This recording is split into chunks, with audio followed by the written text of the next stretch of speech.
most people is I like to start when you were young. And did you, like in high school, for example, did you know what you wanted to do with your life, or did you have no idea? You knew what you wanted, yeah? Pretty much, yeah. I had a choice of two routes. And what were the routes? Well, the routes. I grew up well, I was born in Flint, Michigan. Okay. And I grew up in Davison, Michigan. And a lot of the people that were around me were, working class. They're either working for the auto companies or working on the line for AC Spark Plug or the parts places. That's what a lot of people did. That's where they had a lot of the lines and sent the parts to Detroit. And so I learned doing things with my hands and the woodworking and building. I love to tinker. I love to do all that kind of stuff. And so when I got to high school, I met a guy. He was one of my instructors, and I was interested in the metal shop. And so I started learning to do turn lathes and mills and foundries and all that kind of stuff. I just thought it was cool, and I was good at it. And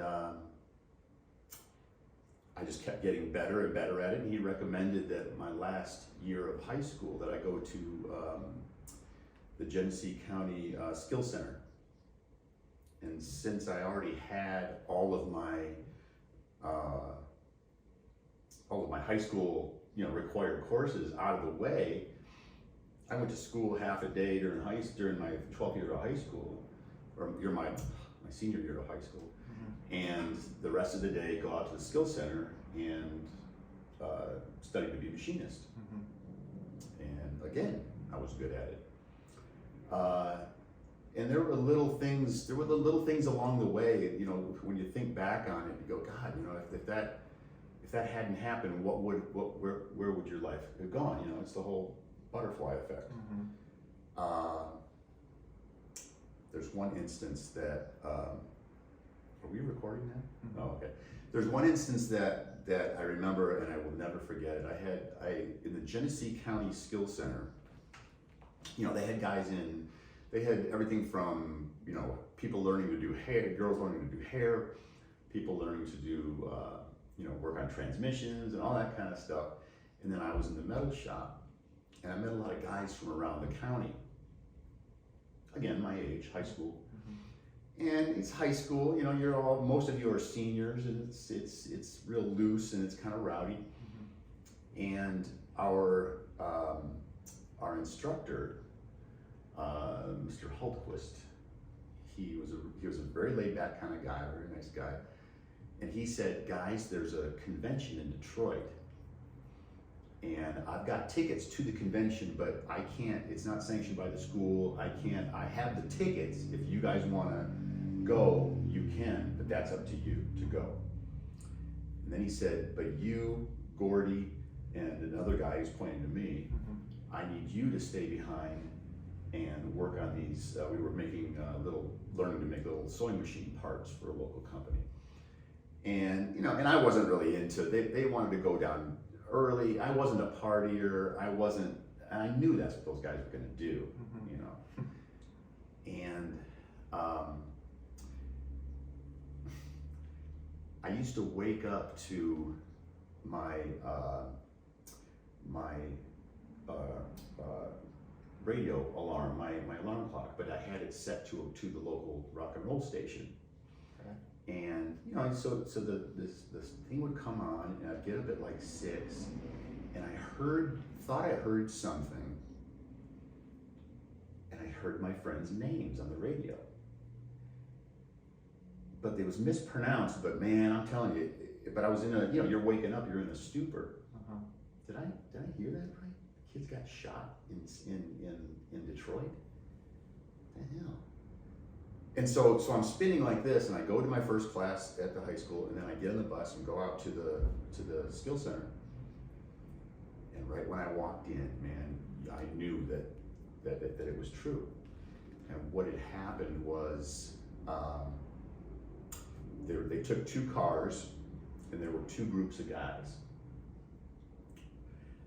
they were already drinking when they left in the morning. So they were already in Detroit by, really early in the morning. But nothing was open. The convention center wasn't open. They were just mulling around the city, driving around, being derelicts. And that's what I knew they were going to do. And they split off into two groups on accident. But a group of guys got in a tussle with a local shop owner, and he was an older guy, I guess, but he, telling you kids, you punks, you guys gotta get out of here. Yeah, go away, go, and they, of course, being the kids they were at the time they were, and who knows what was happening in their systems at the time, pushed back. And the guy came back with a pistol. And when he came out with the pistol, they ran. And he, as he got into the street, he shot 2 shots. One of them hit, I forget his name, little blonde kid. Hit him in the back. He went down. His friend went down to help him, and the guy almost point blank came up to the other guy and shot him. It came in through his abdomen, but luckily, thankfully, neither one of them were killed. But they were both in the hospital. Those 2 names that I heard on the radio. And the one that got shot in the back, it lodged in his spine and he was paralyzed. The other kid made a full recovery, and it was just one of those surreal moments where you go, God, what if I had gotten in that car, or what if, who knows, and you don't know. And so there's been moments like that, like there will be when most people get to their age, get to a certain age where they think, what if I had gone right instead of left? And thankfully by that time my mind was already in California. Okay. I was already planning to leave. I wasn't going to stick around in Flint. The economy was crashing. If you're talking 83. 83, okay. And I definitely didn't want to work on the line, which was what my parents were pushing me to do, and no way. And I have family, and I have sisters. I have 2 sisters in San Diego. At the time I had aunt and uncle in Apple Valley. So I had family all over the place. And my older sister was getting a divorce, and she had a young daughter. And she said, come live with me. So I did. She's the oldest, I'm the youngest. And so I moved her down from San Jose. We moved to San Diego. And I started to come on. I mean, I grew up in Michigan, for crying out loud. We didn't have surfing or waves or any of this stuff. And so I was like a kid in a candy store. Met some guys, started working restaurant jobs and just odd jobs, and thankfully that was good, because at the time too, AT&T, which is what my sister worked for, they were on strike. So I was the only one working, but it was part-time. It was just constant work, and we always had money coming in. And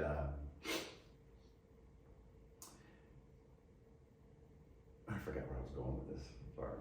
No worries. So were you drumming at all at that point? Yes, that's what I did. When I left Michigan, I bought a brand new Ludwig drum set. Okay. And had it shipped to California.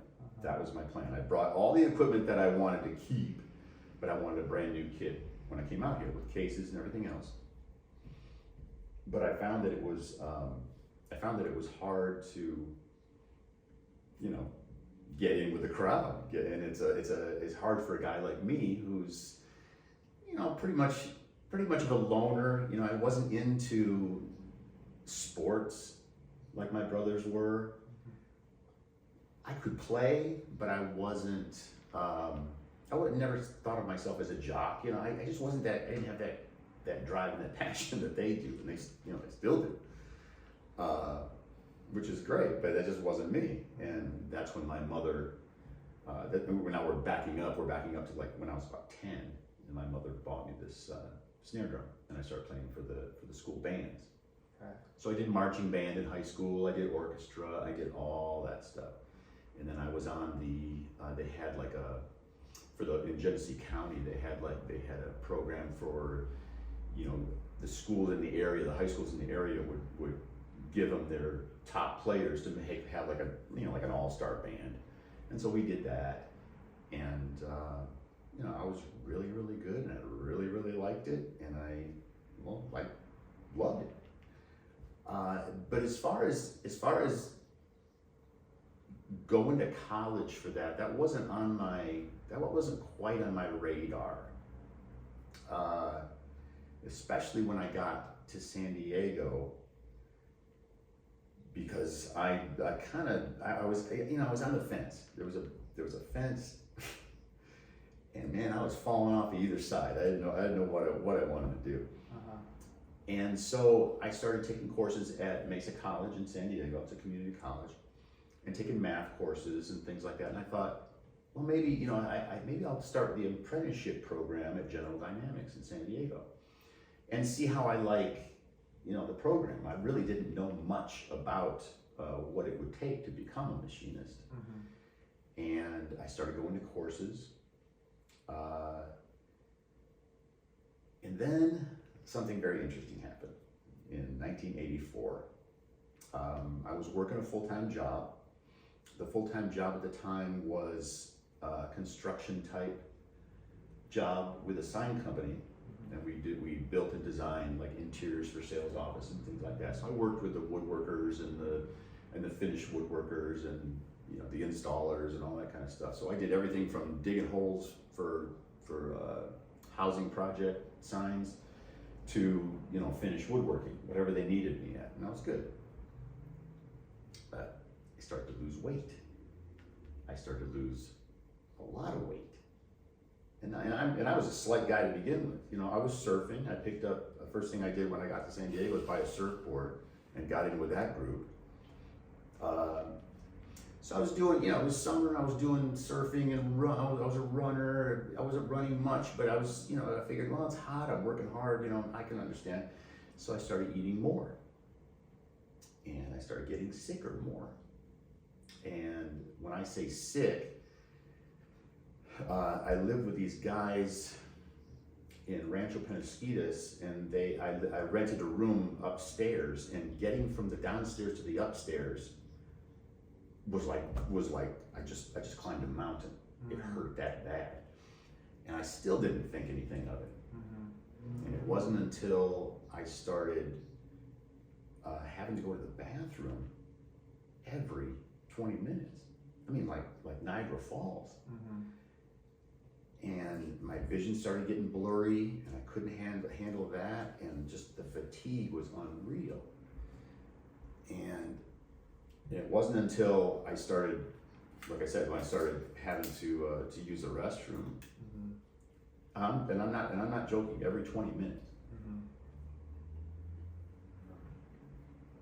And that ain't right. Yeah. So thankfully I had insurance through the company I worked for, and I had it because something wasn't right. So I went in, they did a simple blood test, and found out that my blood sugar at the time was about 800, which means I'm gonna need insulin for diabetes. And that's when I was diagnosed. Okay. I wasn't surprised because I had knew about the condition in my family on my dad's side. And then the more I thought about it, all of a sudden I didn't feel bad, but the doctor was very serious, and he said, you go home, get your stuff, get over to Pomerado Hospital, I'll meet you there. And he didn't really explain that you gotta, I'm gonna send you an ambulance now. It wasn't like that. In hindsight, it would be. At any other time now, if my sugar was ever that high, that would be close to comatose, okay? So I walk in, and they knew I was coming. I was in the ICU for like 3 days, and that's when it really hit me, and my body almost shut down. But they took care of it, and for the next 3 days, I was being educated on diabetes. And there was no way that because I'm what they call a type 1 diabetic, I require insulin. The cells of my pancreas that manufacture insulin are gone. For some reason, there's some genetic trigger that destroyed the cells of my pancreas that make and manufacture insulin. So naturally, your sugar goes up. So at that point, the more I think about it, at that point was when it was the beginning. It was the beginning of for a lot of people it is, and for me it was at the time, a curse, because I was only 19. I'm just getting started. I'm just getting started. I still haven't figured out what I want to do yet. And I went down from at the time I was still pretty thin, about 165, went down to 145 pounds when I went into the hospital. Wow. And again, in hindsight, my swim trunks were falling off, and I was just, people would say I was all gone. Anyway, once I started taking the insulin, I started feeling better. I started getting better at it. However, there still it's constant work. And again, I'm young, I'm doing my own thing, and I don't want to have to deal with that. So I had a few years where I was up and down, and that in of itself can really, it can change it changes your perception of things. I'll tell you this right now. When your blood sugar is really high, it's an all over body feeling, and it's going to be different for most people. But for me, it's like a impatient, irritable feeling. It's like when you're sick. It's like when you have the flu and you just don't want to deal with kids or noise or other people or any of that kind of stuff. So that kind of isolated me a little bit more to a certain degree. But I continue to work, continue to surf, and continue to take it day by day. And the technology started to get better. They started having ways of testing your blood sugar and monitoring and learning. But I still didn't really take it as seriously as I should have. And there were times where I'd black out behind the wheel. Wow. There were times where blacking out behind the wheel and I crashed the car, lost my truck. So I had moments like that from the time I was 19, man, all the way to like 25. But I had met a beautiful woman. She was on my sister's softball team. Her name was Andrea. And she was unlike anybody else I had ever known. And she was very down to earth and very beautiful and I thought I hit the jackpot because I just felt comfortable talking to her. And we started dating. And at first it was kind of off and on, but it was mostly on. How old were you, by the way, when you guys met? I met her when I was about 21. I just turned 21. Okay. And we were so comfortable with each other, and we did everything together. We went camping together. We started, hanging out, and just we were always together. And subsequently, she became my wife. And when I decided to get serious with her, she was a big help in managing my health. She's that kind of lady. Mm-hmm. She could have just said, "Hey, that's your gig," Yeah. or run for the hills. I don't want to deal with this. I mean, let's face it. I mean, she was 20. I think she was like 22 when I met her. Mm-hmm. And just that character in someone, it shows a great deal of a very strength of character, and I was very, very attracted to that. So with her help and my acceptance, I got better and better and better at managing my condition. Mm-hmm. I got a new doctor, I got an endocrinologist.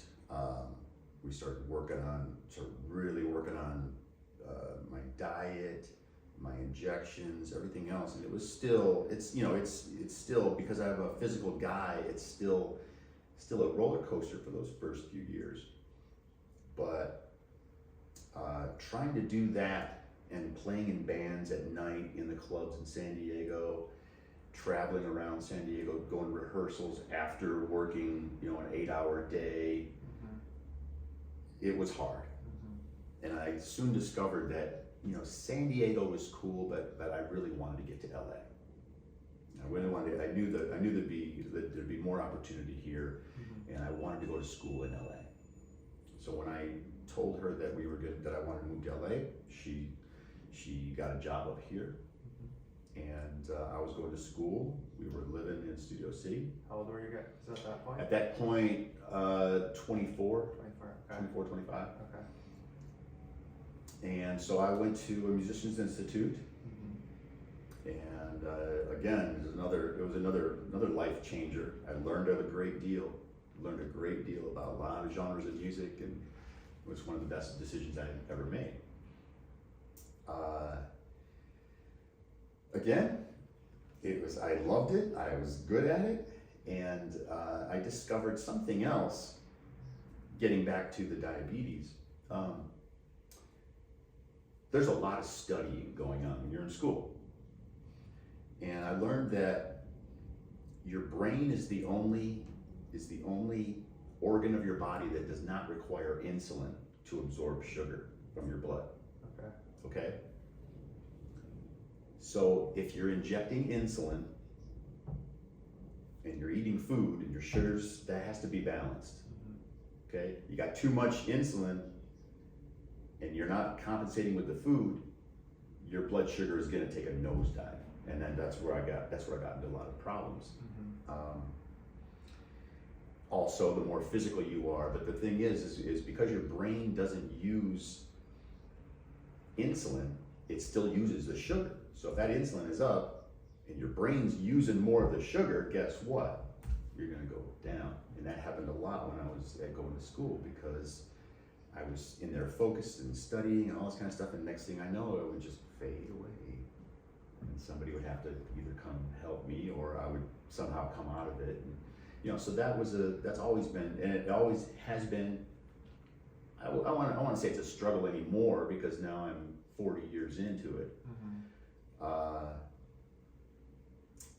When I got out of school, I worked at the Sugar Free Center in Van Nuys, counseling diabetics, teaching the sales staff more about the condition, and I just had maybe I just had a way of describing things that they got it, because they had to, not every person that worked there was a diabetic that could they were salespeople, but they wanted to learn, and so that's what my other job was. So I was working 2 jobs when I got out of school, and again, started playing in bands around town, started trying to get to know people, and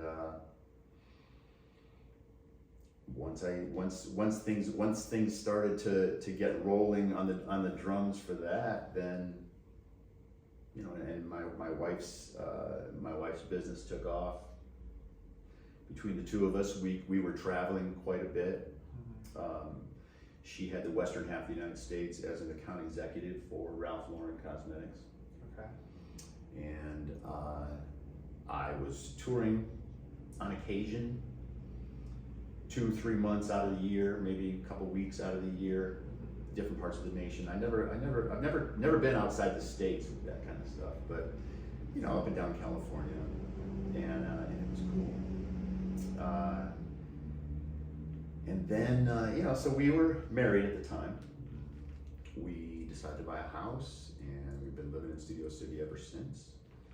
And then I met somebody. I'm trying to remember who it was. Somebody hooked me up with Irving Azoff's office. And Irving Azoff, you know, he's I know what. Oh God, this is completely blew my pace there. Is he like a manager or a He's talent? he's an artist. Yes, thank you. He's artist management. Okay. He's done, you know, Eagles and Okay. and you know some of those groups. Okay. Anyway, you know, so I started putting out packages to the management companies around town, and Irving Azoff's office was one of them. And he contacted me. He contacted me directly, which I was surprised, and he hooked me up with a band called I don't know if you remember Tonic. It was like '94. They had a string of hits, Okay. and cool. You know, it was a rock band. They were great. And he said, well, I know they need a drummer for shows and tours, because at the time that's what I was doing was live drumming. Uh-huh. And that was 2001, I think. Okay. And it was the summer before that, where I was really working on the Tonic tunes. I had it ready. We were setting up the auditions, and then 9/11 happened. Wow. And one of the guys in the band, I believe he was in Nashville, and that was it. Nobody's traveling after that. Everybody just stopped traveling. Uh-huh. And I mean, if anybody that has lived through that and remembers that, you know, it changed the world. Mm-hmm. And my wife and I started talking, and we started saying, well, you know, we're not getting any younger. I kind of want to have kids, you know. So we started that. I was terrified. You know, I wasn't around. I was planning on anytime soon at the time. And then all of a sudden, well, you know, since things are changing, let's just have kids. You know, I was okay. Yeah, we can. I can do this. You know, I can do this. And once I was on board, then we tried, and so we now have 2 sons, and they're both great guys. One of them's going to be a screenwriter, and the other one, he's still in high school, in Providence High School in Burbank. Cool. And so, you know, with my wife's executive tendencies, if you will, she's a great manager, and she's tough as nails. And I knew at the time that if we were going to have kids from this point on, she was going to be the major breadwinner. That's all there is to it. Yeah. And she had no problem with it. Uh-huh. So between weekend gigs and day-to-day gigs, you know, I took care of the kids at home, Uh-huh. and still again trying to find my niche in the industry out here. Mm-hmm. You know, and I got lucky with some of the connections I got. I got hooked up with the union, Local 47, and I was doing what's called sideline work, Mm-hmm. which is, you know, if they need there's a company called used to be called Film. Oh God, I can't remember. Film Music. Anyway, her name is Christine Day, and her family has always done. She's another contractor where she has headshots and profiles of actual musicians that they put in scenes and commercials and movies and all that kind of stuff. You know, when you see a scene, you got actual musicians that look like they know what they're doing. Mm-hmm. That's how they do it. And I met some great people that way. You know, I met, you know, T-Bone Burnett, and God, I did a movie in Tarzana, a 3-day shoot in Tarzana, a movie called Playing by Heart, which was an ensemble cast. I looked that up and I was gonna ask you about. Yeah, that was you know, I did just think that, you know, they don't tell you all this stuff.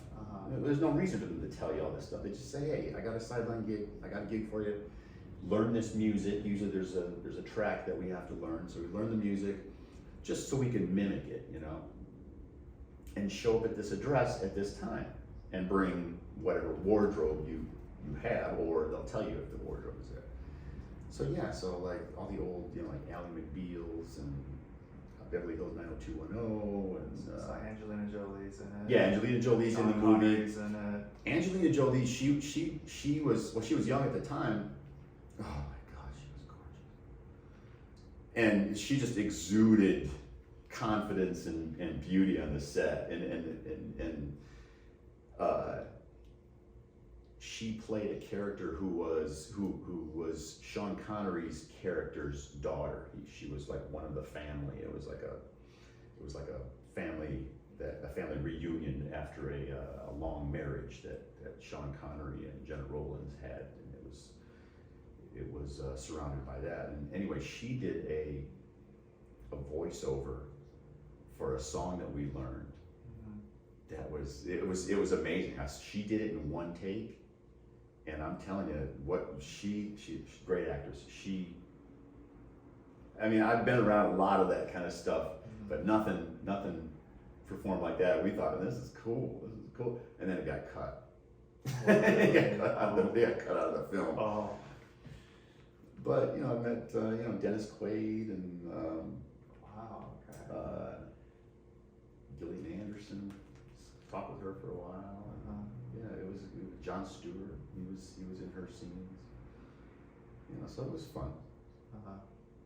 And again, I met some great musicians on there, and through that network, you never know what's going to happen. Also, I don't know where to go from this. I have a lot of questions for you, so. Oh, okay. Yeah, I mean, I've talked about just about anything at this No, point. this is good though. So, I want to go back to with the Tonic audition, and then 9/11 happened, right? So, do you think about that in terms of like what would my life look like maybe if 9/11 didn't happen, or Of like, course. And so, that was probably that would have been your big break, right?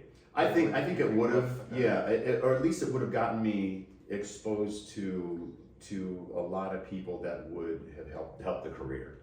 That would have just more exposure to more people in your industry is what it is. And I was really looking forward to it. And you know, in hindsight, when you look back on it and you think that, you know, yeah, of course you wish you had better gigs and more of this and more of that, but the energy and time that it would take to do that, I decided that I wanted to be around for my sons and be a part of that. I wasn't into nannies. I just wasn't. I didn't. There's something about me. Maybe it's a controlling thing, but I just didn't want that. I can do this. I can do this. I can do this.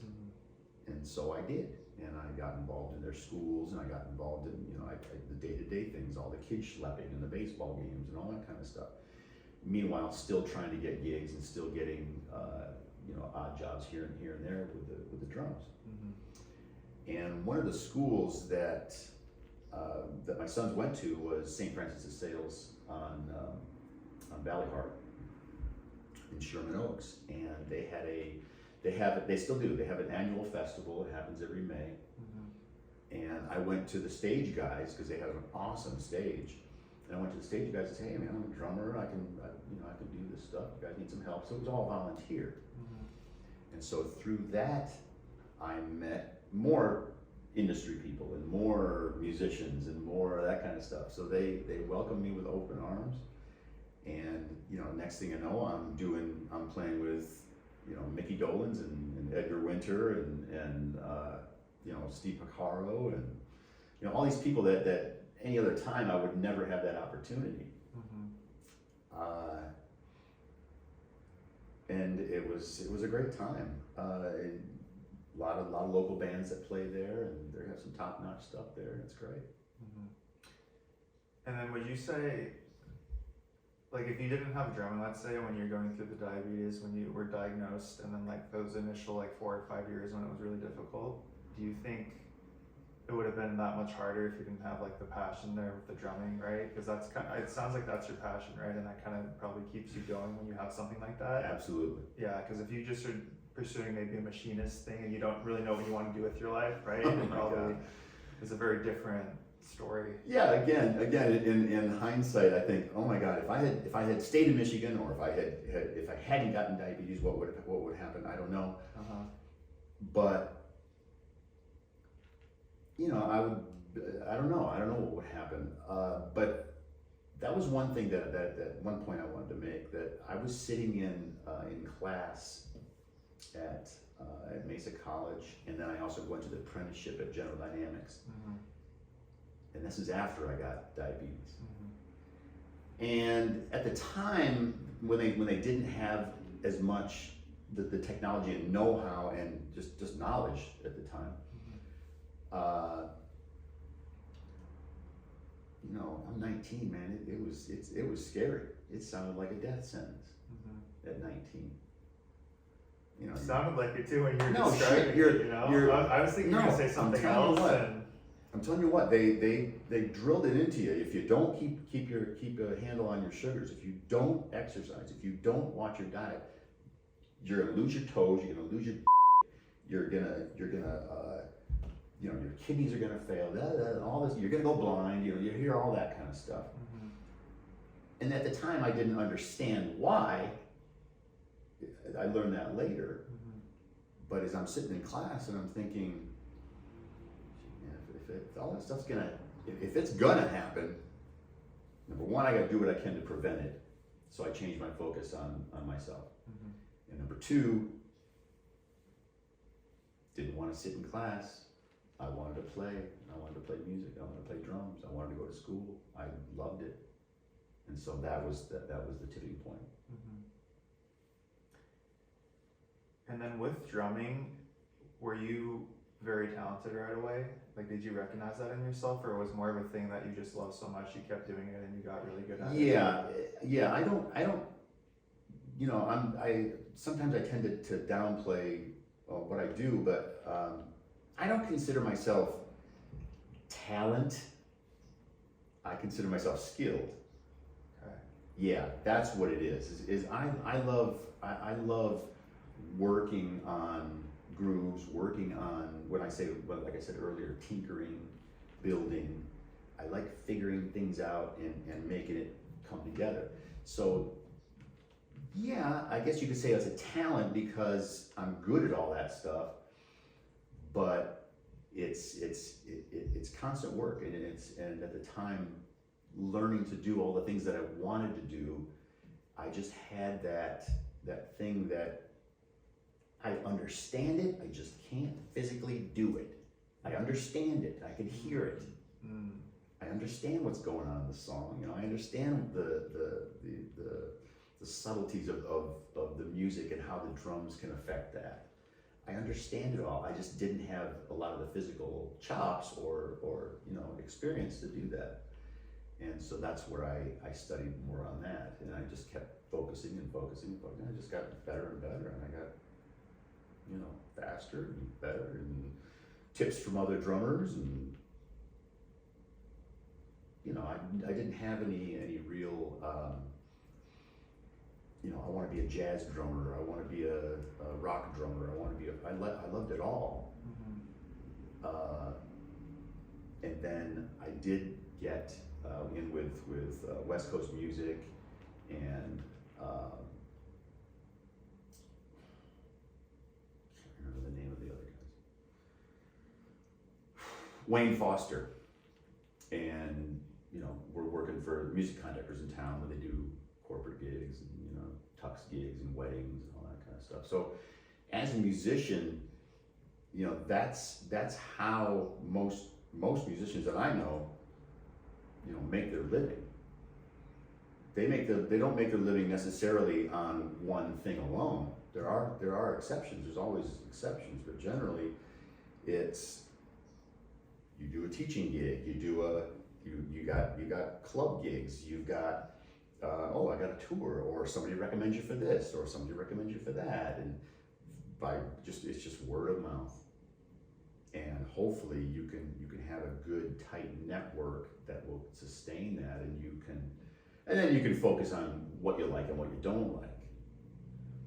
But that's how it's done. So then with drumming, is it, if you're an incredible drummer, can you play any genre of music, or is it some people can't, like, can you play jazz and rock and roll, or is that kind of separate skill sets you have to learn to do that? Again, it has to do with interest, and it has to do with understanding. I'm the kind of guy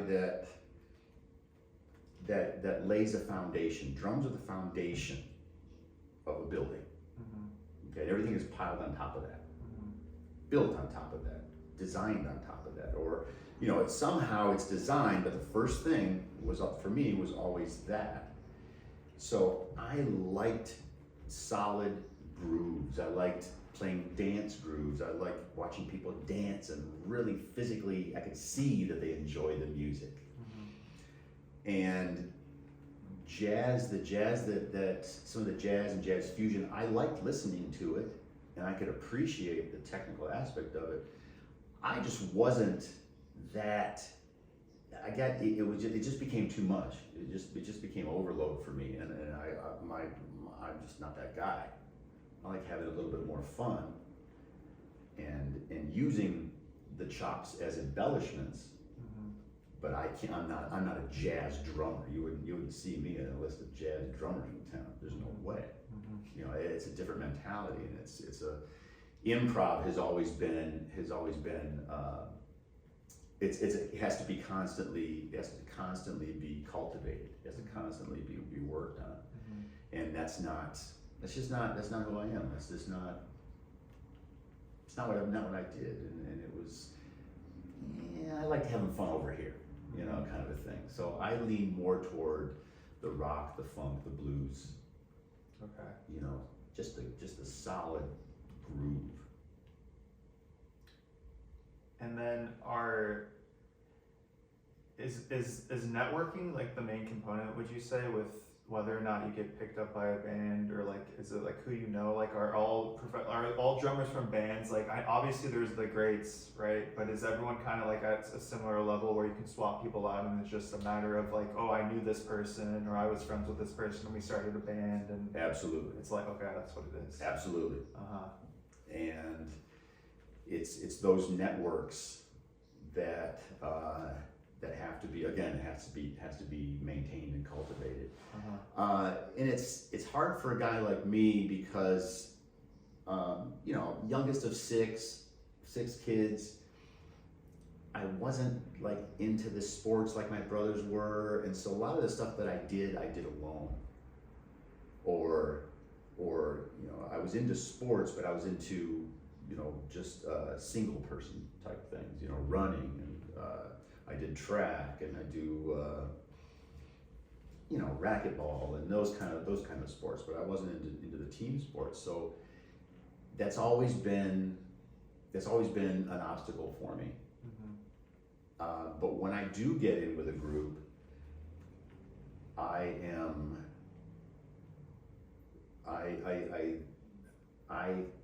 whoever runs the show is in charge. And I may not like everything they ask me to do, and I'll have my suggestions, but ultimately I'm trying to keep it cohesive and keep it as a solid unit. And I guess that's the thing is that was hard for me with jazz, was that I didn't feel that when I played with jazz guys. I just didn't feel that. And that's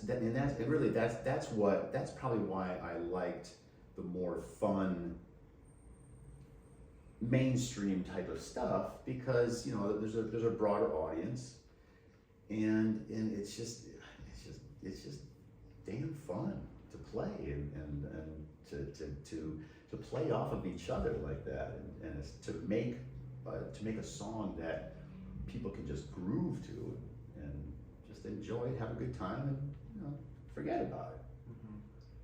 And then growing up, was rock your favorite genre? Oh yes. And then so what kind of like bands are your favorite, or Well, what was your again, influence, would you say? growing up the youngest of six, Mhm.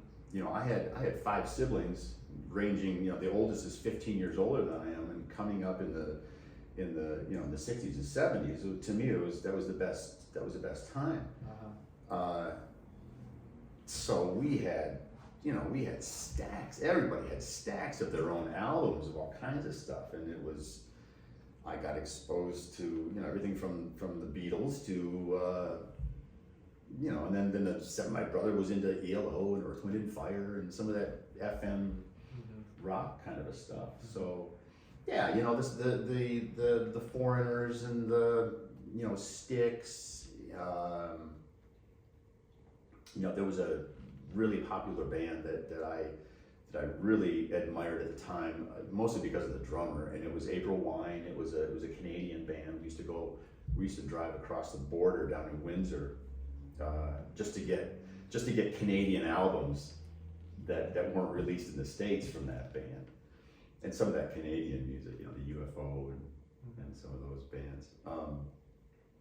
So yeah, it was more rock and roll, and let's face it, Detroit had some of the best rock stations on FM radio at the time, and it was constant. We listened to it all the time. I remember my brother. This is a funny story. Bob Seger was huge. Bob Seger is from Michigan. His whole band's from Michigan. Bob Seger's from Ann Arbor, Michigan. And in his early days, he played at a place called Sherwood Forest, which is it's right out in Davison. It's like literally 2 miles from my house. It's down a rural road.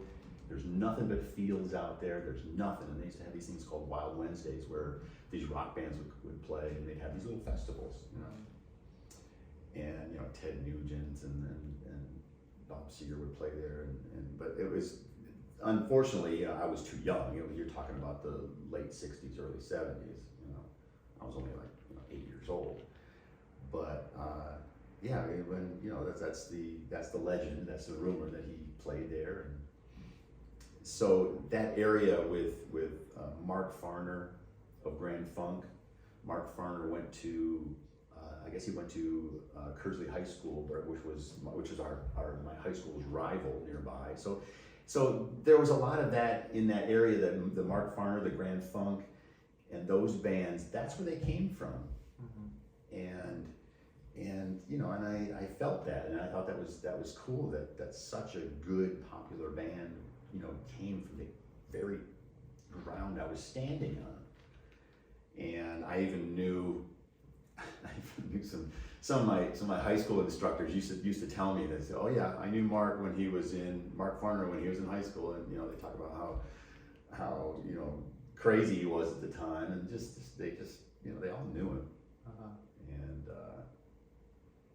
yeah, I'd like to meet him someday. That would be cool. Okay, and I kind of want to talk like technically about drumming. So, kind of listening to you, it sounds like there's maybe like understanding the structure of music and like having an ear for it, and then there's also the physical side where maybe it's like actually being able to like play the drums really fast at certain points or like stuff like that. So what do you think's harder for most people? Is it that like the ear for music and understanding structure, maybe like wanting to come in on a song, versus like the actual physically being able to do this stuff? If we're talking about just drums, or we're talking about band, rock band musicians in general. Yeah, let's say with a band, like rock band, what's holding people back mostly, do you think? Or like why they don't get really good? Or maybe what was the struggle for you? It's not that, if you're talking about a personal success, Yeah. that's one thing. Okay. You know, you get into music, and the reason I play drums is only because I love to do it. And there's a feel. There's a feel to it, especially when you're with other players, and you settle into that groove, and it's like candy. It's I hate to use this as an example, but it's like the best. It's like oh, this is the way it should be. It's the way it should feel. That's what I'm always looking for. That's the reason for going into it, because it's a feeling that happens as a collective. But there are also drummers and musicians who like the technical aspects of it. You know, I saw a guy just recently on YouTube, and he was playing a Jeff Porcaro groove. It's the Rosanna groove. It's like the one groove that every drummer needs to know and has known and loves. Okay, and it's a shuffle groove with ghost notes, so it is technically challenging to figure it out, to understand the note placement and the dynamics of the tune and the dynamics of the way he's playing it. You line up 10 drummers playing that exact same groove at the exact same tempo, you know, none of them sound the same. None of them. Okay. You know, that's the human aspect of it, and that's the mental aspect of it. Anyway, this one guy that I saw on YouTube, he played it, and I'm telling you what, he was a machine. It was perfect. Every ghost note was the same level. It was perfect, and it sounded cool. Didn't quite have the feel that Jeff conveyed, but that's Jeff. See, that's the difference. So yeah, there's tons of drummers and there's tons of musicians that could all play the same thing, pull it off, and nobody would be the wiser. But you would know. Well, that's not necessarily that I would know. It's not necessarily that I would know. It's just that my interpretation would be different. Okay. And what people like and the time period you're in all comes into play. You know, social events, political events, just life events. You know, songs get written that are very personal to some people, don't mean a thing to other people. You know, so people get different things out of music, and that's what makes it so special. So someone would play a song, and I just don't quite get it. To me, it doesn't have a groove, or it doesn't have this, or you know, the guitar player is so simple, or whatever it is. But for somebody else, their interpretation is just magical. You know, that's the cool thing about music and drums and just playing music. So to answer your question again was what I think. Refresh my memory. What I think. Is it like originally it was what's harder for people to What's learn? harder for people to learn? Is it learn? like the technical side of it, right? Or is it like kind of what you're talking about, the groove and the? Yeah, again. I think if you're going into it, it depends on your approach. I don't know. To me, it's like you're constantly improving. Some people don't care. Some people will never reach the point that they think it should be. It's too perfect. They just are constantly perfectionists. You gotta play it with your ability, with the circumstances you're given, and be okay with it. So to me, the hardest part is not at this point is not like say learning a groove or coming up with a groove, because you can play off other people and get ideas off of other people, especially the musicians in the band. But cleaning up your habits that are detrimental to what it is you're trying to do. Okay, I just give you an example. It's like I recently, within the last maybe a couple of years, started filming everything I do. Okay. And as when you're in it, you're not thinking about the way you look or the way you know, all this kind of stuff. And you know, and you found, wow, you know, I didn't realize how hunched over I was, or I didn't realize, you know, that my left hand does this weird thing, and you know, you drive yourself crazy trying to think that all those things are bad. Sometimes they are. Sometimes they can be improved, and that's how you do it. To me, that's the challenge. That's a bigger challenge, is to keep it even, keep it steady, and consistent. So some guys like being really fast drummers. It's all about the speed. I only recently got into that. I wasn't interested in being really fast, and I try it, and I can't do that fast. I like doing it here, you know, and so I've stayed there. So when you focus on different things, you can improve at different times. So I personally, I think the way it feels, it's gotta have a groove. It's gotta feel a certain way, and the only people that get that is the listener. You know, music today versus music back then, to me, they feel completely different. What do you think's the difference? Can you describe maybe? Why does it feel different now compared to back then? I think it's everything from you know, social events to technology to even money. You know, they're not looking for so much for artists. They're looking for you know, in a lot of areas, the next big thing. You know, there's always exceptions. And there's talent galore out there. One thing, when I moved to LA, I was amazed at the amount of talent in this town. And I'm not just talking about musicians.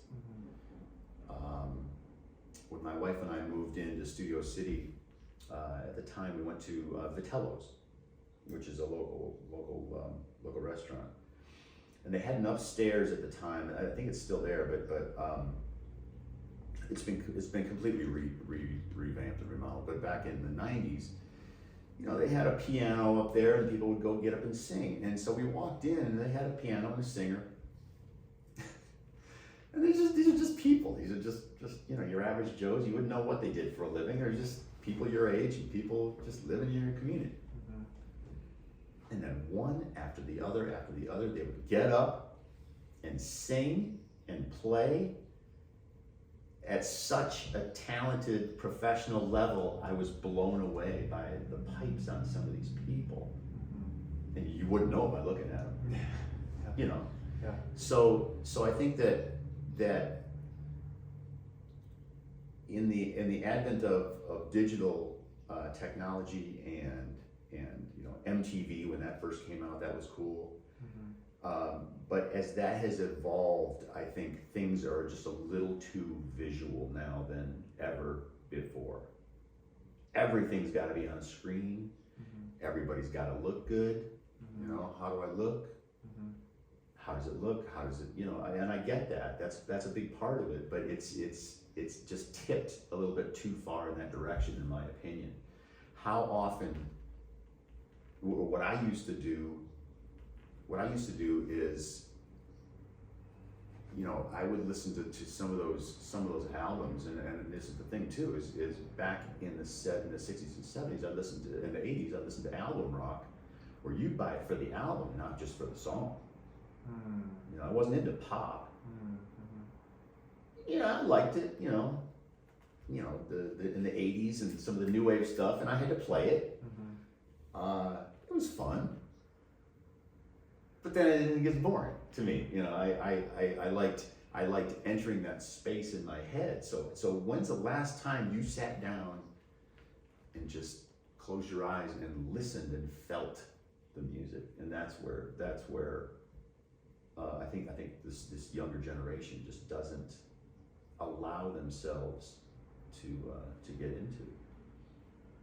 The headspace is different. So kind of going off of that then, rock as an example, I mean, maybe I'm wrong, but rock really isn't, like there's not really rock bands coming up anymore that are really famous, it seems, like Right. today, right? And like anything that's rock seems to be all the bands from the past still touring maybe, Yeah. right? And so why do you think that is? Is it maybe just like tastes have changed in music and then so rock's not as big anymore, or maybe people aren't, like kids growing up aren't drawn to rock and roll, so they're maybe going to different genres of music? Do you have like any thoughts on that? I just believe that as a result of the musical community that was, which were the A&R people and the record labels and things like that. I'm not gonna get into that whole thing, but these people, these bands, they played and played and played and played out and played and played and they were into their craft, and they didn't care if they got, you know, they were looking to get signed, they're looking to get all this fame, and sure, who doesn't? But on the other hand, they had talent. They had the talent and the drive to create. And I just think there was a shift in the visual aspect of music and of you know, society as it's come. I just think there was a shift where you're really not paying much attention to how it makes you feel. It's just how you see it, and if it has a punch, and if it has, you know, the rock, as far as rock and roll. Mm-hmm. So I started to see drummers, and I still see it, you know, drummers that are great drummers, but their repertoire is narrow. You know, drummers today now have to the rock drummers today have to, you know, have to play the groove, of course, but it's, I don't know, it's just, I look for, you know what it is, I like more dynamics. I like levels of the song that grow and evolve and come up and down. Occasionally, you know, don't get me wrong, I like the AC/DCs and I like all that, I love all that stuff. That's got its own place. And I love playing it as well. But I think that as a whole, I think rock and roll, either it's not marketed, or because of how easy it is for someone to set up a recording studio in their garage and make their own music with their computers, that's where it got lost. Okay. The actual instruments. I'm gonna get nailed for that one, but hey, you know, everything's an instrument. I mean, you could set up, you know, spoons and wood blocks and you know, tune your pots and pans and make great music out of it. It doesn't have to be an instrument. Anything could be an instrument. I get that. Even the voice with rap music and things like that. I get it. It's great. But if we're talking about rock and roll, I don't know. There's you know what? Sometimes I feel like the personality, the personality is not of the singer, especially the way the singer is conveying their song is not there. When you heard say a band like Queen or Freddie Mercury or, you know, or Rod Stewart or all those guys in the 70s and 80s, I mean, they would enter a place, and they were so good that they would enter a place with such passion and conviction. Of course, they had the talent, they had they had the voice, and they had all that stuff. They had good players behind them, but they just had a way of connecting. And I think that is what is difficult for kids nowadays, is to connect. You know, you got to remember too. I'm going to always pull it back to the internet and the way things are done today. I mean, kids don't even go out. I mean, we didn't have the internet. We didn't have any of that stuff. Lord knows what would have happened if it had come on sooner, or where I'd be. But I wasn't into video games. I liked doing stuff, and a lot of my friends and everybody else. And then you talk to them, and you had a one-on-one, and you don't have that as much anymore. I know with my sons that they as much as I tried, and much as we try to encourage them to do that, you know, as society as a whole, they just don't. They don't come together personally enough. You know, so many things that you type or write or sing, it's not one-on-one. You can't get the whole package in communicating that. It's funny because you said that no one feels the music anymore, and I'm kind of like, as you're talking about all that, I'm thinking to myself, I feel like with rock and roll, it's almost like universal and timeless, a lot of it, where I feel like maybe young kids wouldn't know who it is, like what band it is or something like that, but I feel like if you played them the music, they would I feel like if you play any one Queen, they're gonna like feel something, whereas I think a lot of, like you were saying, a lot of music today, you don't feel anything, and I think that's part of the reason why those bands and those songs are like timeless and classic, to where in 20 years people are still going to be listening to them and you're still going to feel it, whereas Absolutely. you're not going to whatever the you're not going to listen to Tonic, or like Britney Spears. It's like that, like 20 years from now, it's like you know, like that's the kind of stuff that was being made that is going to live forever, and it's like a lot of the stuff now I just don't think is, and it is so interesting how we've kind of like lost that, you know, it's not a thing anymore. Yeah, it's again, this is only my opinion, because people do get a feeling from different reasons for different music. I get all that, but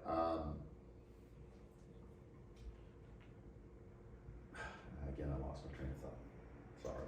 Like, I think it's funny. I was thinking too about, I don't know if you've seen the Guardians of the Galaxy movies, but they use a lot of like old rock songs. I remember those when I was growing up. And those soundtracks, even like Thor, for example, like the Led Zeppelin, like they're playing. It gives something to the movie that you don't get from. It's insane. Yeah, how, it gives it depth. Yeah. I don't know. I thought that was brilliant that they put that stuff in there. Yeah, it's so good. Like Hooked on a Feeling. Yeah, it's so good. God, I remember that song was on the radio. You know, that's all we did. We listened to the radio all the time. I remember Ooga Chaka. Okay, so I have another question about, you kind of mentioned it too, with a lot of kids, you can make music from your garage on a computer and it's all digital. Mm-hmm. So I'd imagine a lot of the music today is, like for drums, for example, is a lot of the music's digital, like digital drums probably, as opposed to live, right? So can you mimic what someone can do live with drumming, like digitally, you think?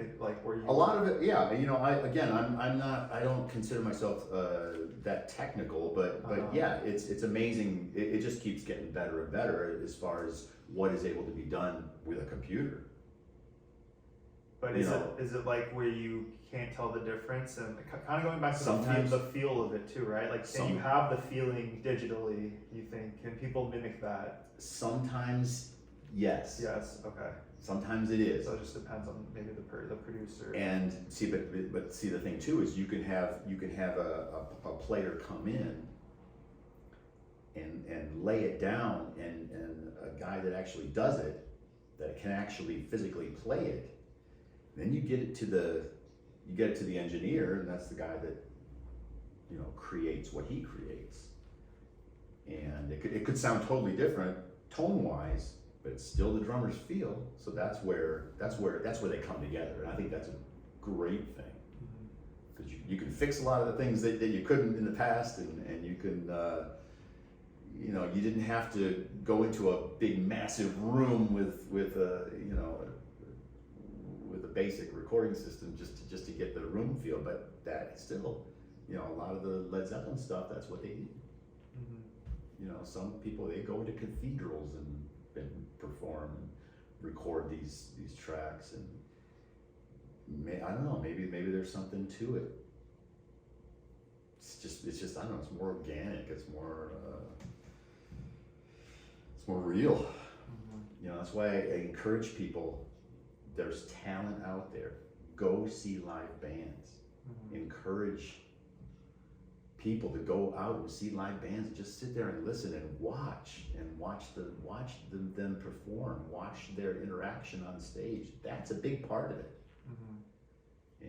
And that's, especially in LA, that's unfortunately, you know, there's so many bands out there. That's the other thing. Mm-hmm. There's so many people trying to get out and play, and which is great, but you know, there's not a lot of, you got to get people coming in. And a lot of people are of the mindset, I think, that you know, I can watch on the screen, or if I go to a concert, you know, it's going to be a big event. You know, it doesn't have to be. Mm-hmm. I want to go back to, you were talking about earlier too, instead of, you don't really like the technical side, you're more of like grooving with people, right? Like, what does that mean, and kind of, could you explain that more? And do you feel that often, or is that something that's kind of rare? Like when you're grooving with like a band, Mm-hmm. and you're feeling, right? Does that like happen most of the time when you're playing with people, or is it only happen like, it rarely, it's like something you're chasing? Or Again, it depends on the approach of the other players. It depends on the other players, and it depends on you know, everything from, you know what, I never understood until I was older, of course. I remember when bands would be, you had these bands you loved, and they're breaking up. What? How could they do that? They're so awesome together. You know, you just didn't understand that because you didn't have life experience. But there's a chemistry, there's personality, there's all that stuff. It's social interaction, and it happens in the music.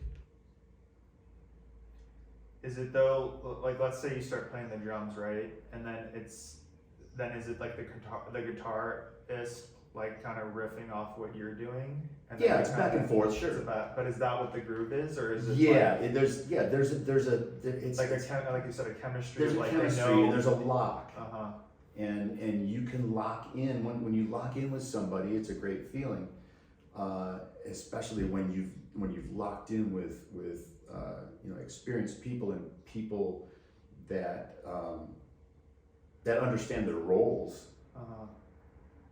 You know, that's I think a big thing as well. You know, being a technical player is one thing, but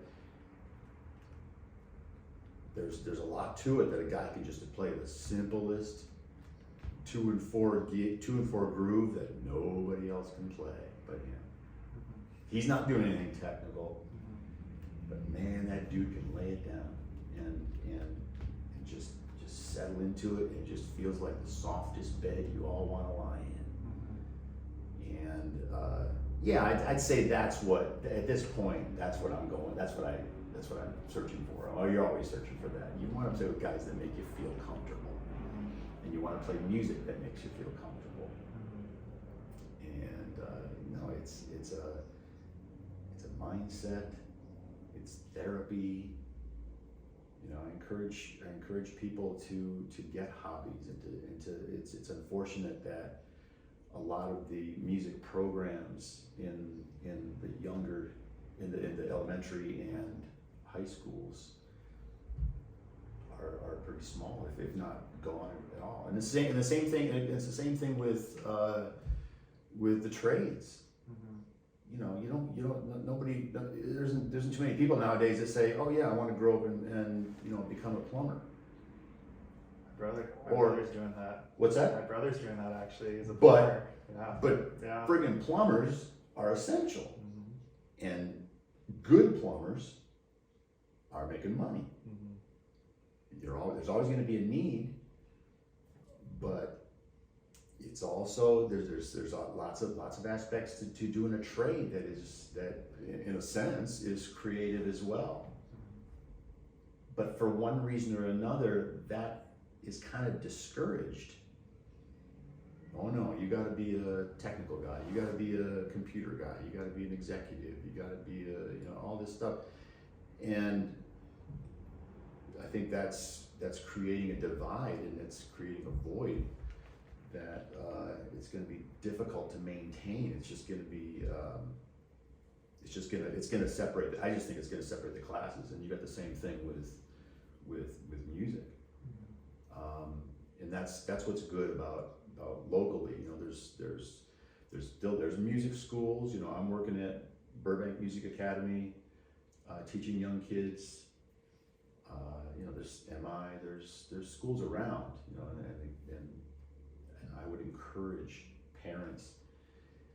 Don't expect your kid's going to be, you know, an NBA player because you send them to go play basketball with the team. You know, you can't expect that. Or you might think it's a waste of time, but it's not. And it's an outlet for the kids. It's an outlet for young adults. It's an outlet for adults. Even adults, I encourage them to pick up a guitar. There's so many resources online nowadays. You can learn anything on YouTube. There's so many resources. You know, back in the day, you know, we had to look for it. Resources are there. Lots of people doing it. Lots of people talking about it. I would encourage people to get more physical hobbies, things that take them away from the pressures of you know, day-to-day living. You know, this is another thing I understand it, of course. I was always a guy that I'm very physical, and I go to the gym and I do everything that everybody else, you know, does. They lift weights and they do all that and do that, but that's not all I do. I got more out of distance running and that mental release than I would at a gym, because there's too many distractions. And it's the same thing with music. I look for that avenue. So, you know, I was running and surfing and, you know, climbing ropes and climbing trees and stuff like that, you know, so I was always that guy, as opposed to a guy that would pay for a gym membership and be vigilant in that. I just couldn't do it. I just couldn't maintain that. But I could easily maintain the other thing because it was release. So that's a good transition into the marathon running. So you ran 4 marathons. Can we cut? I can use the restroom. Totally fine. All right, so. Yeah, so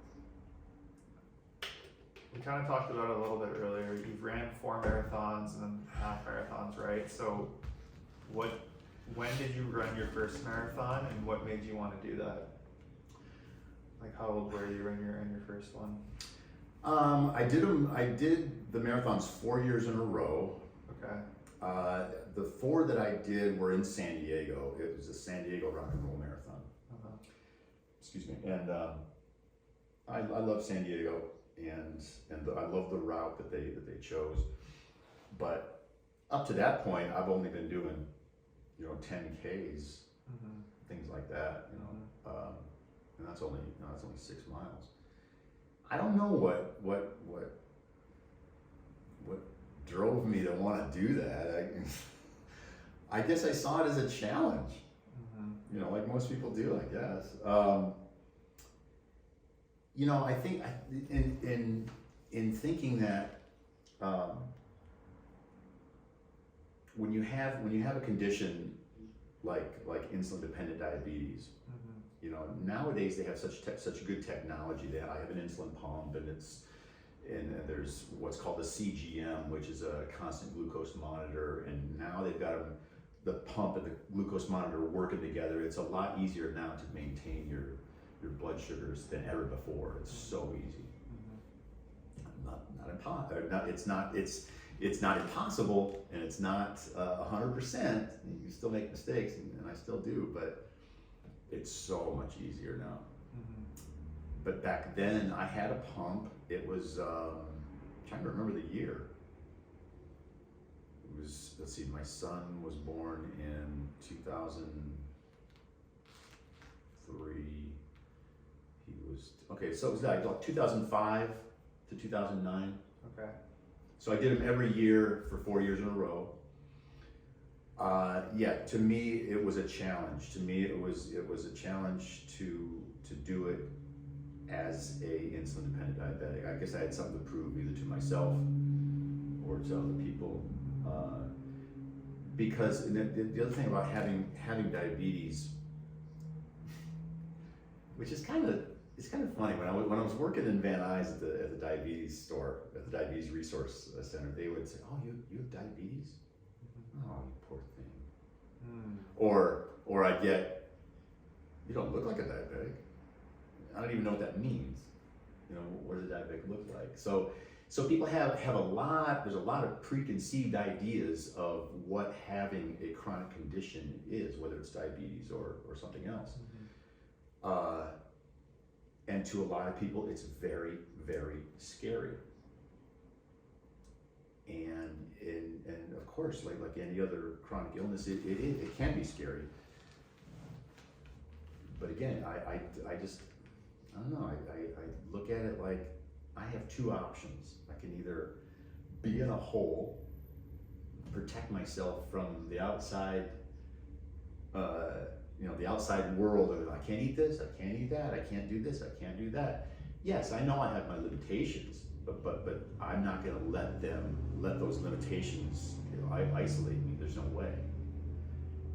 And so I was doing a lot of 10Ks in San Diego and in Los Angeles, and it's like anything else. I'll try a half marathon. Let's try that. And then let's try okay, we'll do a full one. So I just set it up on the calendar and I started training.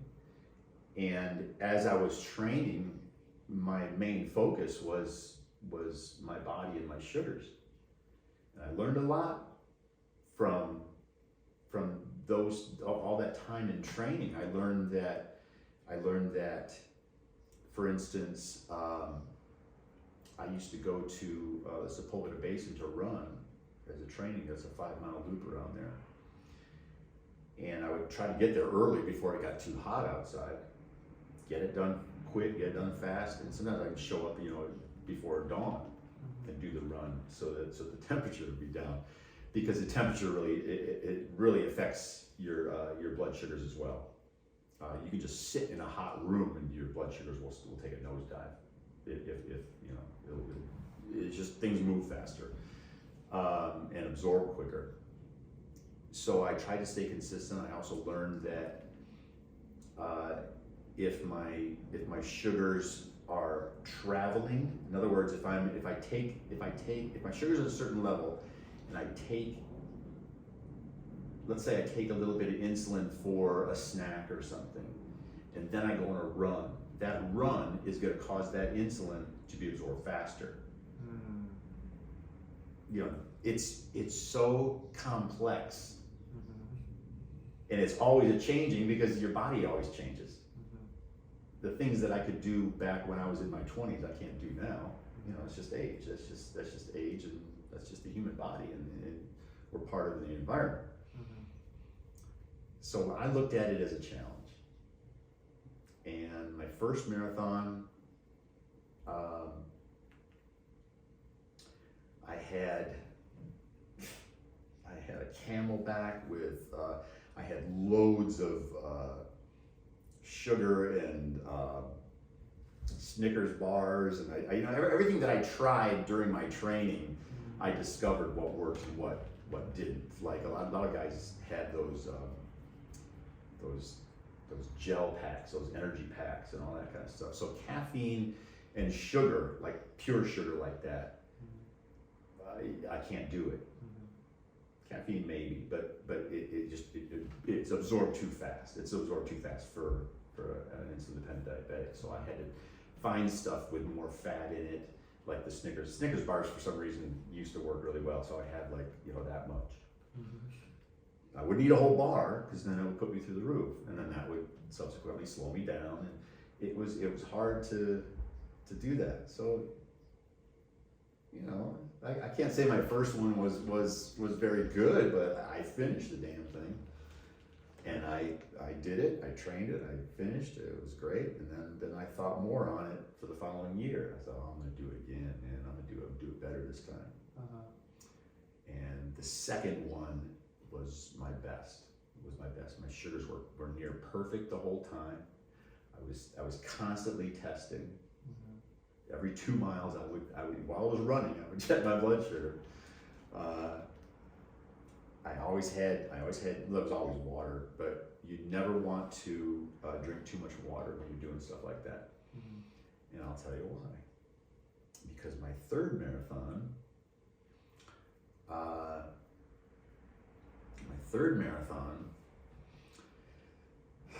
I again started the training, and by June I was ready. I started to dehydrate, and then I started drinking more and more water. My sugars were good. That was always my main focus. I never thought so much about the hydration and this and that. But when I started drinking too much, your sodium levels drop. It's hyponatremia. And what happened to me was when I finished the marathon, and again, it felt good to finish, but man, I felt terrible, just god awful. Went to my sister's house to crash, and I started like shaking, and then it would go away. And I just kind of thought, okay, I just ran a marathon. It's just my body's gonna be sore for a long time. It's just a reaction. Then I started getting nauseous, and it would come in these huge waves, the shaking, the nausea, and it just wouldn't subside. It kept going back and forth, the shaking, 4 hours. And I figured after 4 hours, there's something wrong. And so my sister called the ambulance. We went to the hospital, and sure enough, I had low sodium. Wow. And what happens is your kidneys will eventually shut down, and it's kind of like you could die from that, So once they figured that out, and they got me, I was in the hospital for 2 days after that one. Wow. Yeah, that was rough, man. Because the things that they had, well, I won't get into the details, but they have to. It was rough, and I again live and learn. So then for my fourth one, I couldn't end my run on that, my marathon run on that. I told myself, okay, I'm gonna do it again. Now I know about the salt and all that, so this time I mixed Gatorade with water, so it was diluted, but it wasn't all sugar, and it wasn't all, I still got the electrolytes, and I had salt tablets that I took with me. So a lot of times on the marathons and things like that, they'll give you pretzels, but I never liked the pretzels just because they dry your mouth out. My mouth was dry enough as it was, When you're running, yeah. But yeah, I had to maintain that, and I finished it, didn't get sick, didn't go to the hospital, and that's when I called it quits for the marathon. For the marathons. Okay. But I still did a couple of half marathons at Monterey with my niece. My niece is in Northern California right now, and those were to me, when you go from a half marathon go from a marathon training to a half marathon training, it was it's still training, but it's nowhere near the same. So it could be done in a couple of hours, as opposed to running for 4 or 5 hours, or 3 to 5 hours. A marathon's 27 miles? It's 26.2. 26.2. I'm gonna check something really quick. Okay. And then did you? Okay, I just wanted to make sure it was recording. Oh. Did you? So when you finished your first marathon, did you get like a kind of boost in self-confidence? Of course, it's an amazing accomplishment for anybody to do it. Yeah. Yeah. So then did that maybe help with your drumming at all, as far as the confidence aspect? Absolutely. Yeah. Can you kind of talk a little bit about that and like? Absolutely. Confidence Confidence is everything. There've been times, and there always will be times where, life takes you. Sometimes you can't control everything in your life. Hence the diagnosis. But there's certain things you can, and you can do everything you can to accomplish the things that you want to do. But even still, there's still times where, career-wise, where I go, why the heck did they choose that drummer or that guitar player? He's terrible, and you don't know all the ins and outs. For all you know, he owes him money, or he's his best buddy, and he's got to have him there for emotional support or something. I don't know, but yeah, I tend to get down on yourself because of what you think your abilities are versus what is wanted at the time or what other people's perceptions are. And it's unfortunate that at times, like I said, we were talking about talent. That I just think in this day and age too is instant gratification. And I remember doing an audition. I don't even remember who it was for. It was over here in North Hollywood years ago, and the guy he asked me to play this bass drum pattern for a groove. I could play it, but it didn't feel right to me. And when I told him that, you're out. Really? Yeah, that's what I mean. You never know what you're going to get with the egos and the who's in charge and what they want and all that. And it's like any other. It's like acting. It's like all that kind of stuff. You don't know what they're looking for, or why you get the part and why you didn't get the part. But it does. It can for if you don't have a thick skin, and at times I don't. It affects you. So you look for other avenues, and this is what I said about encouraging people to do other things, to do other hobbies, to meet other people, and to get outside their comfort zone, to expand themselves, to find things that will make them feel accepted or loved or fulfilled. And for me, I could easily have gone down, the deepest hole and just stay there easily. But I always remember the feeling of what it feels like when you're on a good run and you get that runner's high and you feel strong and what that feels like. And so the physical aspect of it is kind of like the groove that you land into when you're playing. It just feels like everything's falling together. And so I would find other avenues to do that. So when I did that with the running, that's what I got. And I could do it whenever I wanted to. And that, so, and that helps. And that helps boost, of course, boost your, I've done 4 marathons. I don't really necessarily brag about it, but okay, yeah, sure, I'll do this. I looked at it like I can do something. I've done something that not everybody has done. It's funny, I looked that up because I was curious. So I looked up what percent of the world, or what percent of people in the world have ran a marathon, right? So it's 0.11% of the entire world has ran a marathon. And then when you go like 2, 3, 4, it's even lower than that, right? So I think that's just like a testament to and it's not necessarily something maybe people wouldn't think of, but it's like you're an exceptional human being in that avenue of life, right? Like you've done something that most people have never done, which is extraordinary. And I think people, just in general, not even you, but in general, I think people maybe they focus so heavily on the thing that they don't have. Maybe like the thing, right. maybe you wanted to be like a drummer for a famous rock band and you never did it, but it's like, and then you think maybe less of yourself, but then it's like I've ran 4 marathons and that's exceptional, and people don't really focus on that kind of stuff in their lives, whatever it may be. Maybe it's not marathons for other people, but it's like something else, and they don't really see the full picture and like draw confidence from that. I think people struggle with that. I have a thing that you could throw in to edit this in somehow. I took a picture of it. Okay. That very statement.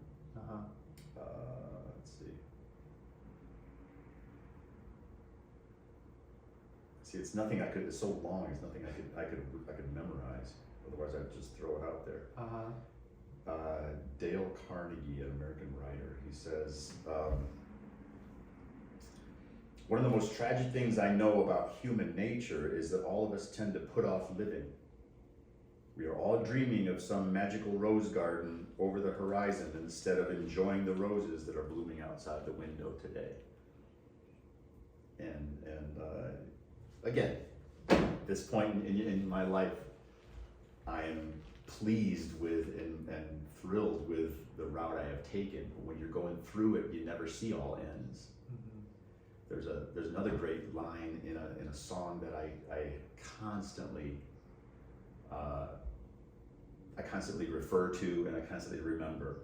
Mm-hmm. And it's Mike and the Mechanics, The Living Years. And he says, Paul Carrick's singing. He says, don't yield to the fortunes we sometimes see as fate. We may have a new perspective on a different date. It's a great line, and it's simple and it's true.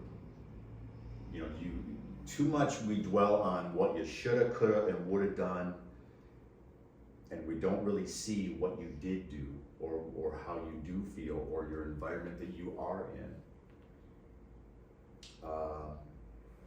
Yeah, at the time, we could even go back to when I was raising my boys. You know, there were times where I'd get invited or I'd get called for gigs, and I just couldn't do it. Mm-hmm. I could easily call somebody to watch the kids and put it up on somebody else, but that wasn't me. I wasn't going to do it.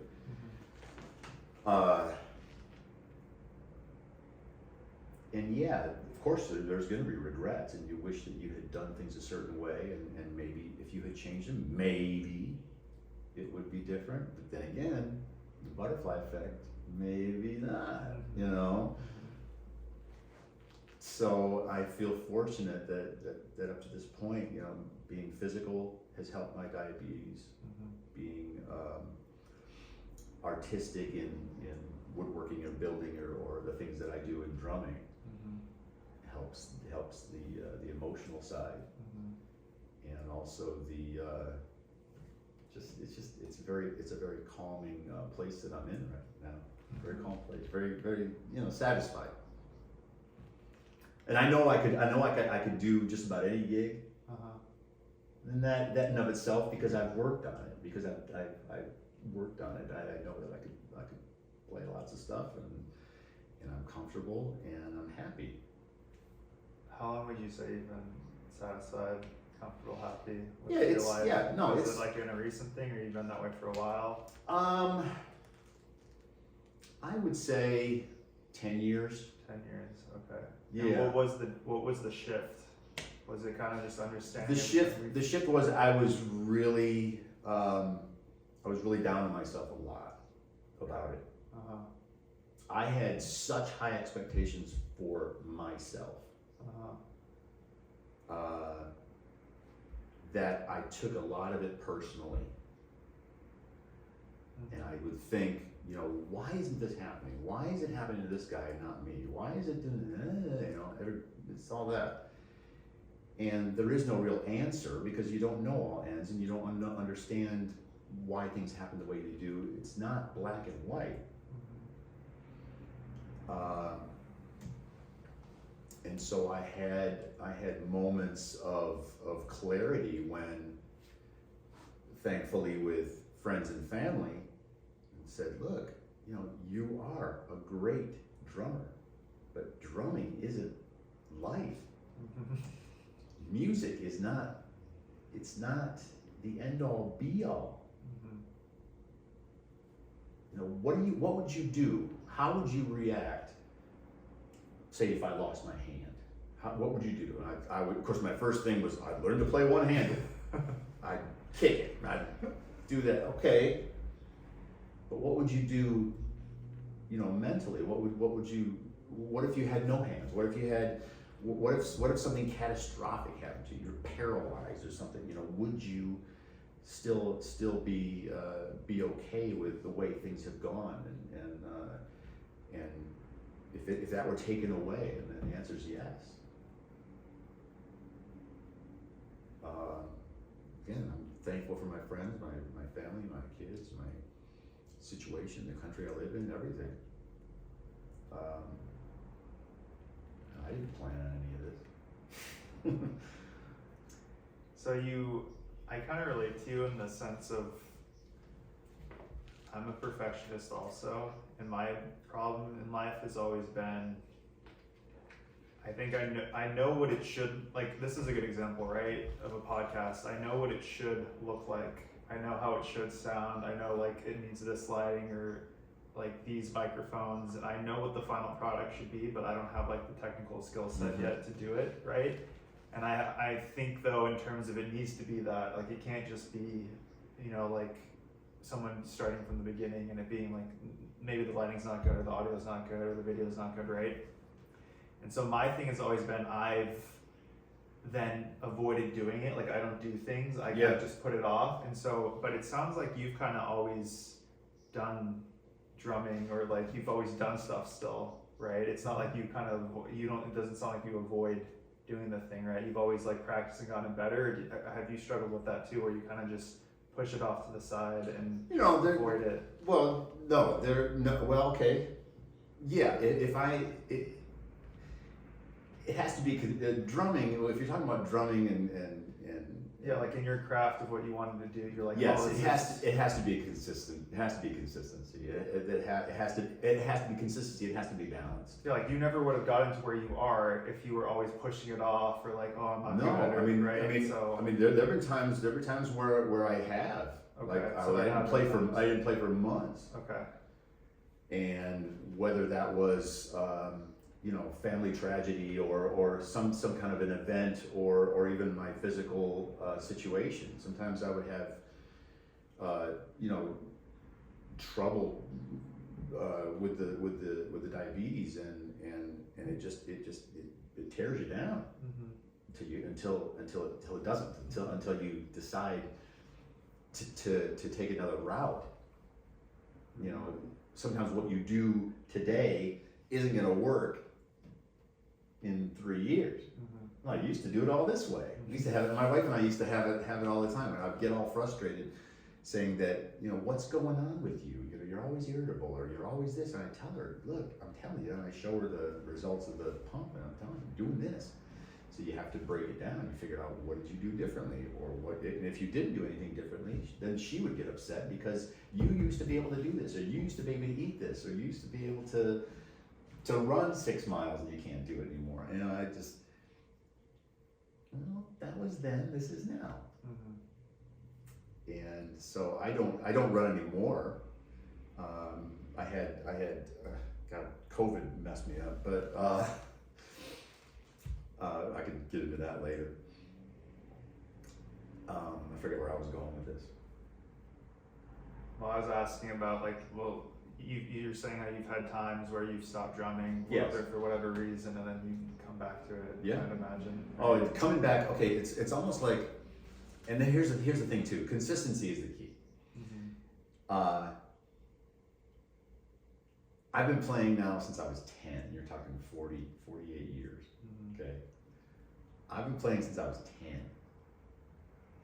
10. And if I get off the train for a while, which I do, I take a break. But if it starts getting to a long while, and I start getting, I'm not necessarily nervous, but I just start going, I gotta get back in. I gotta get back into this, or I gotta get back into that. It's like getting back into exercise. The first time you sit down behind those drums, after not doing it, okay, feels right, but not quite right. And then you notice where your weak spots are. And then you got to deal with that, and just then it becomes a focus to improve. Either it becomes a focus to improve or to give up. And I used to be there, and I'm going to be there again. So I do get that. mentality. And you know, we were talking about, if you want to talk about what happened during COVID. Yeah, we can.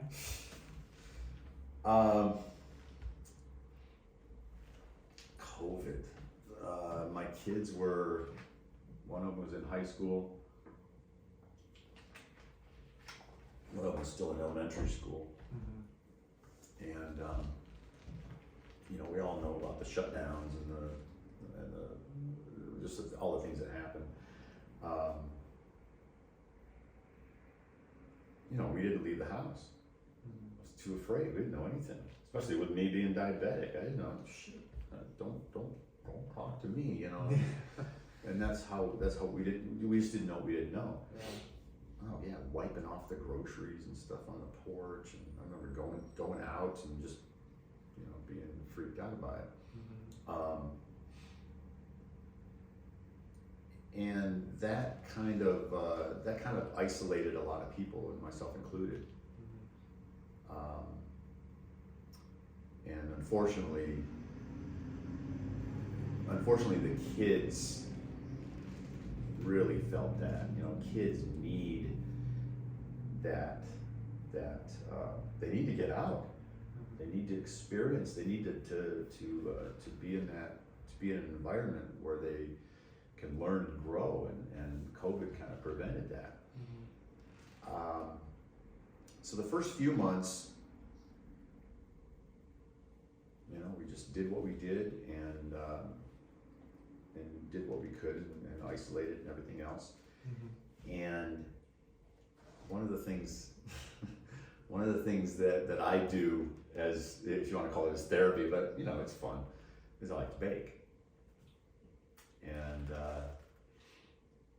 so I started going through some cookbooks. I'll make some cookies for the boys. I'll make a cake, or make this and that. Next thing I know, you know, they loved them. We all loved them because, you know, the food's comforting and all that kind of stuff. We started getting into the junk food and everything else.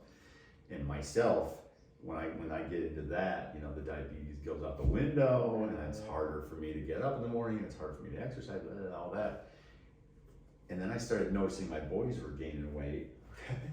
And so that summer, it only happened in a few months. Mm-hmm. And so I stopped baking, I stopped buying junk food, and I says, okay guys, we're gonna work out in the backyard. So we started, we do tire flips, and we do exercises and things like that. Mm-hmm. And that helped, you know, the bonding with the dad and the sons, and to show them that, I did have to force them out there. Mm-hmm. So we're gonna do it. Mm-hmm. You're gonna do it. It's only an hour, dude. You can go back in your video games when we're done, but we're gonna do it. Yeah. Come on, just let's go for a walk. And we go for a walk. Or let's go in the backyard and flip the tire. Or let's come up with a program. And we did. And we all lost weight. We started going to the beach alone, and you know, just getting out and doing stuff. Mm-hmm. And when I was running, I was still running at that time. Mm-hmm. My feet started to hurt big time. The right foot. And it got worse. And next thing I know, I had plantar fasciitis. Oh. And that hurts, Oh, man. That man. fucking hurts. Yeah, that's supposed to be horrible. It does. And I couldn't. Now I can't even walk. Shit, I can't even walk around the block. And it was in one foot or both? It was feet? in one Just foot. Okay. One foot. Okay. And so I went to a podiatrist in Beverly Hills, Mm-hmm. and he was recommended, and he's a good guy, Robert Joseph. And we tried all different kinds of non-invasive things to fix it. We just couldn't do it. So I had to have surgery. Oh. Nothing worked. I tried stem cells. I tried physical therapy and all these products online. I tried shoe inserts, but man, for a guy like me, not to be able to walk to the corner to get a big gulp or something at 7-Eleven was bad. So got surgery, physical therapy again. It was months going on, and it got better. I started having another problem in the same foot. This is still during COVID. Damn, now what? You know? Go back in, same guy. I had torn a ligament on my ankle, on my heel, or you know whatever that thing is called. From what though? Just physical therapy, or were you running again? I started running again, and I just thought, well, because I haven't done it in so long, and I'm getting older. Maybe I just need to stretch. I need to do this, but the pain wouldn't go away, so I had to keep going to the doctor. And sure enough, man, I got to fix that. Went in for another surgery. So then I fixed that. I wasn't running. I still wasn't running. So I started riding a bike. Okay. Which is great. But then I started getting another thing, and I found out that I had a fracture in one of my bones in my foot, on the outside of my foot. Jeez. Had to go get another surgery because that thing had split. Wow. And then I found out I had low bone density in that foot, and then so I had to, just it's just aging. It's just things that happen that you don't know. And the thing is, I've been a barefoot drummer since the beginning. And it's that foot. It's my right foot. And I was thinking maybe it has something to do with that, but thankfully it hasn't.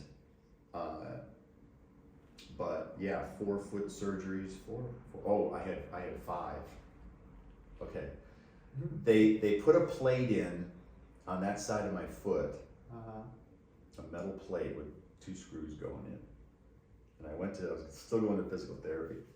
I laugh about it now, but man, at the time, those Bosu balls? Yeah. Okay, there's a frame around that outside Bosu ball. Keeps it. So I was doing the exercises. I was feeling good, all healed. And I walked around that Bosu ball at physical therapy. And I was barefoot. And I caught my pinky toe on the edge of that frame, ripped those screws out of it. Oh. Black and blue the next day. I went to the doctor and he says, man, what did you do? So I had to go back in for a bigger plate and more screws and more bone therapy. When that healed, it was like, I think it was like 2 or 3 years ago. I was we went to San Diego for Labor Day weekend. And I have family down there, and I used to surf, I used to skimboard, and I brought my buggy board and some things to go to do with the boys and some friends down there. And we were gonna spend a day at the beach. Again, this is during COVID. And so we were gonna stay at the beach. And so the boys went back to the hotel, and I was there with my 2 nieces and my son. And my niece, the younger one, wanted me to teach her how to do a skimboard, because I was skimboarding there on the beach. Again, this is I'm in my 50s. I'm still trying to do it, and I was doing it, but I never had to teach it before. You just kind of jump on it. I didn't really think about it, and so she was younger, and I was just trying to show her how to land on it. I made the big mistake of jumping on it without forward motion. And I jumped on it, that thing went out sideways and nailed my shoulder up in the wet sand. It was like cement. Oh. Pop! And man, I even when I talk about it now, I can still feel that. That ain't good. And I moved a little bit, I broke something, I know I did. And I'm here with the oldest one is like 13.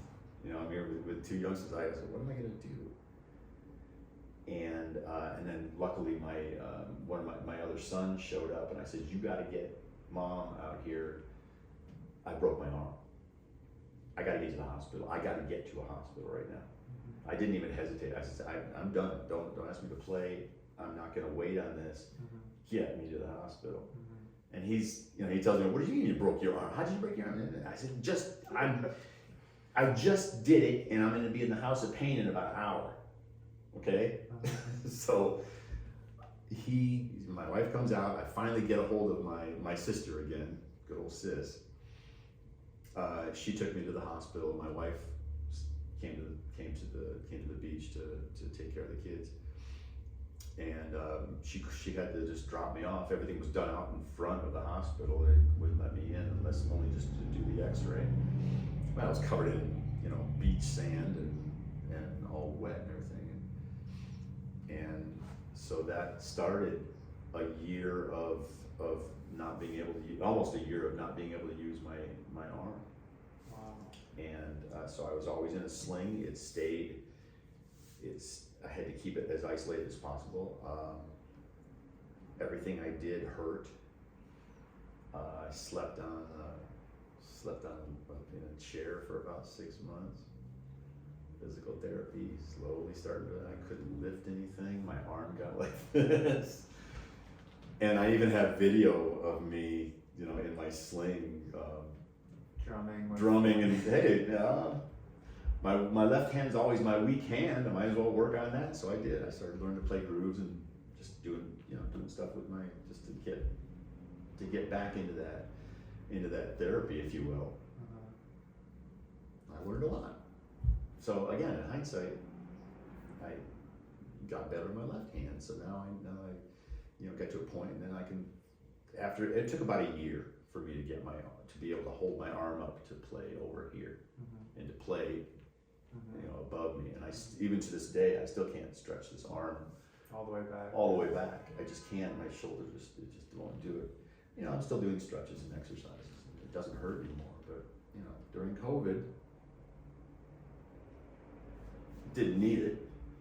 It's never a good time, but that's because COVID obviously, right, is one thing, but then it's like your two outlets. You're running and you're drumming. It's like I couldn't both your leg and your arm affected that to where you couldn't do it. So then your outlets, you don't have those either. Yeah, I couldn't even ride the bike because I had to hold myself up. I couldn't even ride the bike. So that's the way life is.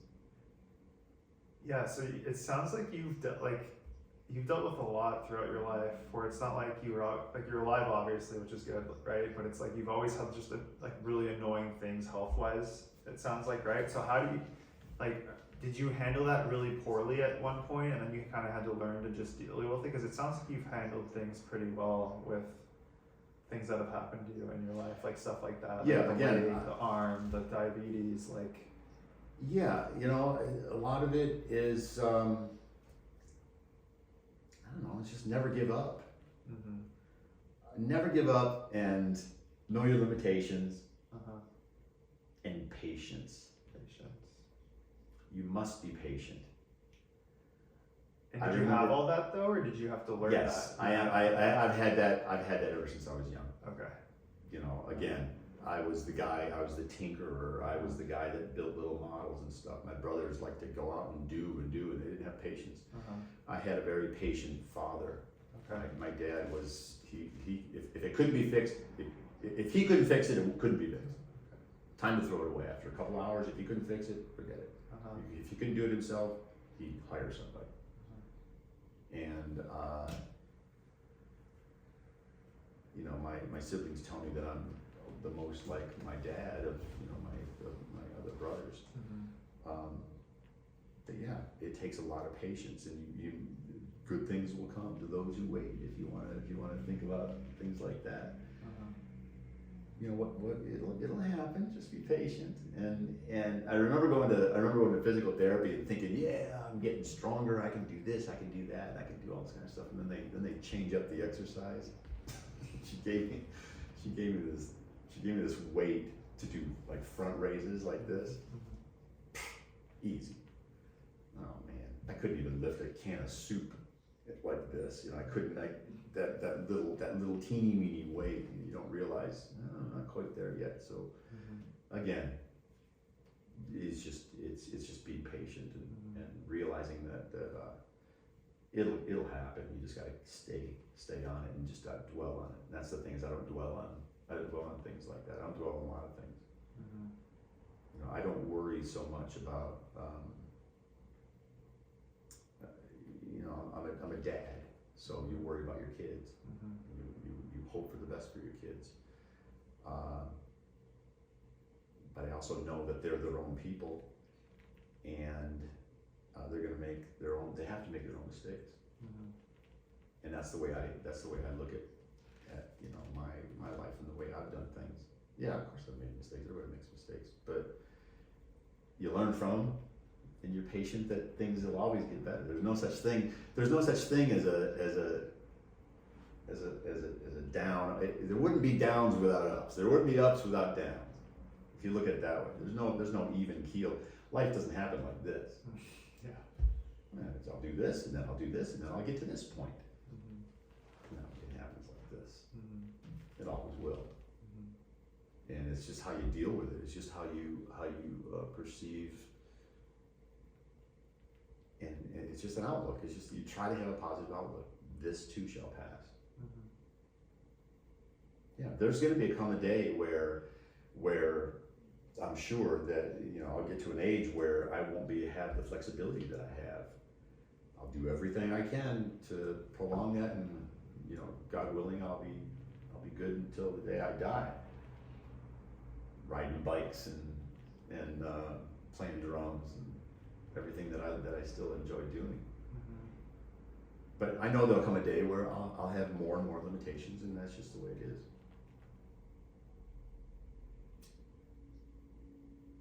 So I kind of want to talk a little bit about making the decision to raise your kids, right? You kind of touched on that earlier. So how old were you when you and your wife, when you decided you wanted to have kids? Was it like early 30s, or when was that age? Yeah, early 30s. Early 30s. Because I feel like a lot of people today, there's more emphasis on career as opposed to raising family, and a lot less people are having kids, it seems, these days. And so it's like, for you had to make a decision, right? If you obviously you have the love of drumming, and you want to do that, right, as a career, and you're kind of pursuing that still. And then you get to a point though where you and your wife are discussing having kids, right? And then you said you also wanted to be the one to raise them. You didn't want to have it where you have a nanny or someone else raising your kids, right? So that was really important to you. So was that a difficult decision at the time? Or did you have to kind of accept that as your kids were born and you kind of had to come to that, or was right away you were okay with that? It wasn't a difficult decision.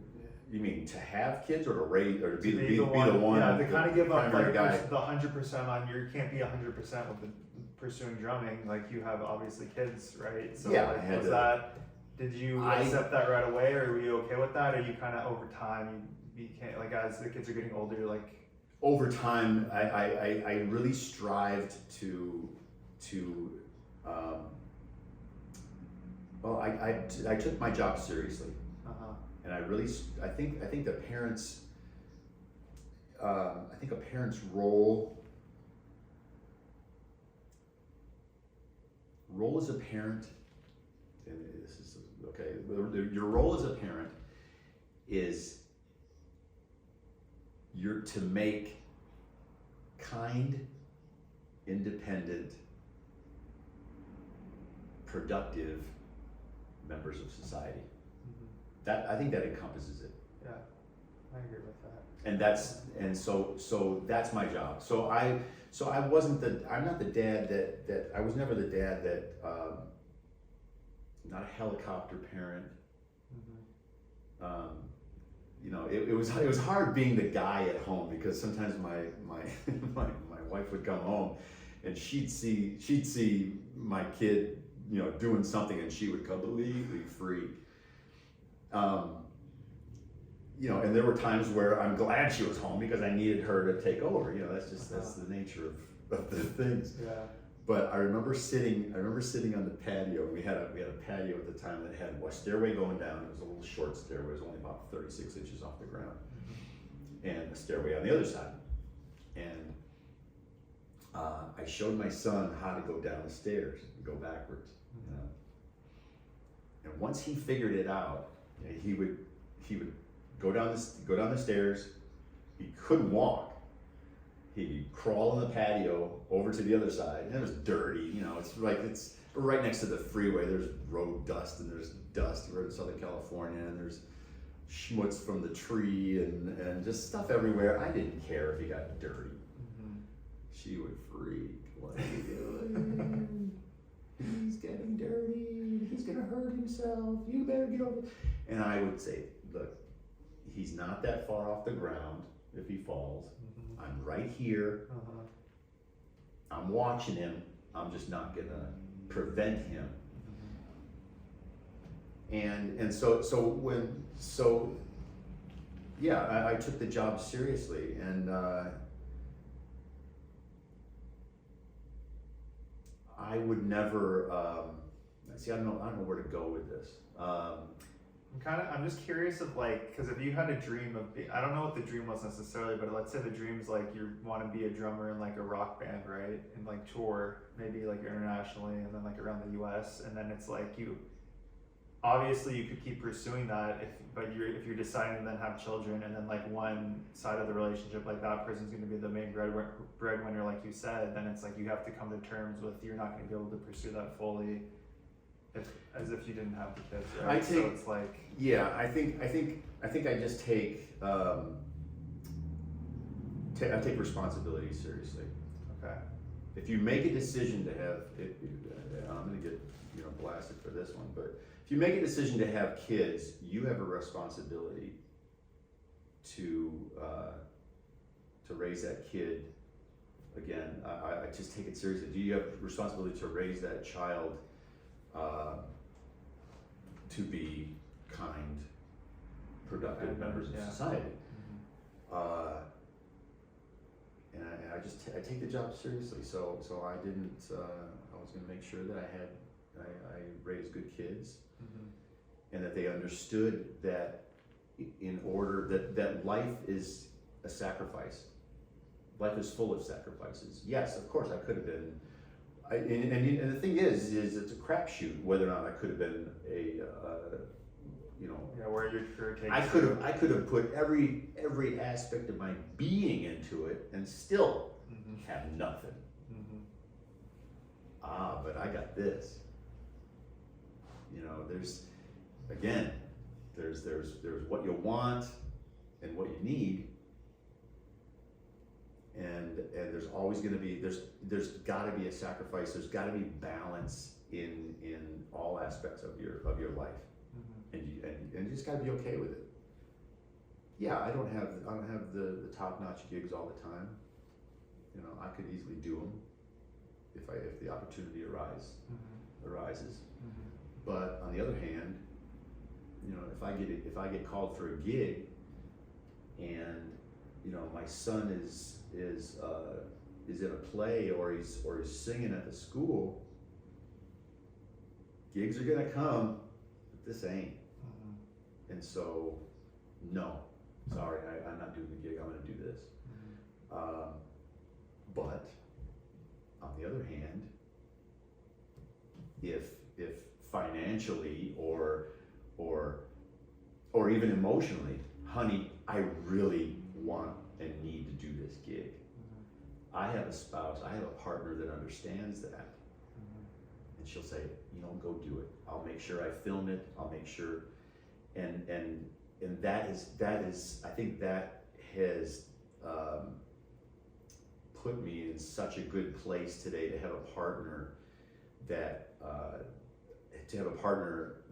understands you and you her, or you them.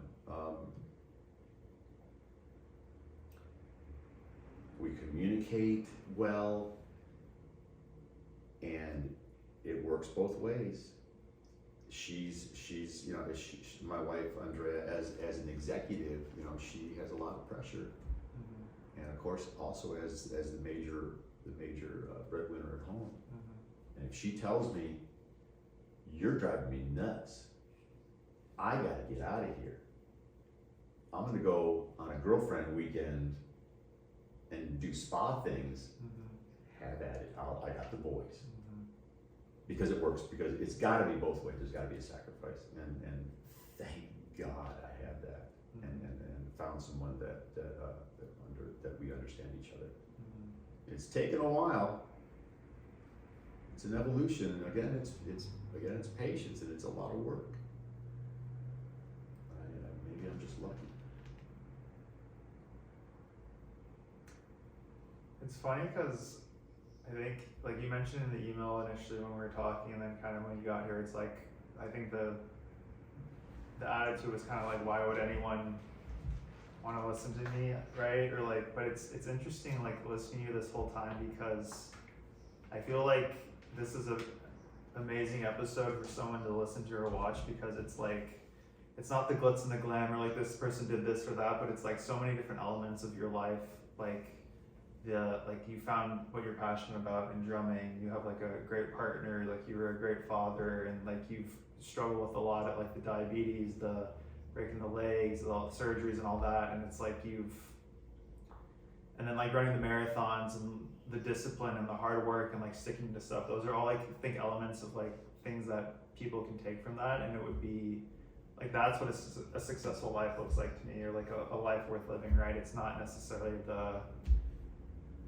like being in Led Zeppelin as the drummer, or like whatever, right? It's like, and then you think about those people too, and like a lot of them aren't even happy, like, right? And it's like, it's just interesting, because I think people focus so heavily sometimes on getting the thing that they want, but then all the other stuff, it's like, wow, look what I actually have, and you know? Yeah, it's perception. It's people's perception of what they don't have, or what they think they need.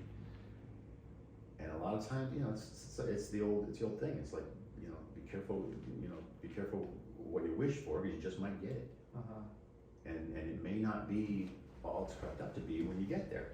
May not. So you got to keep asking yourself.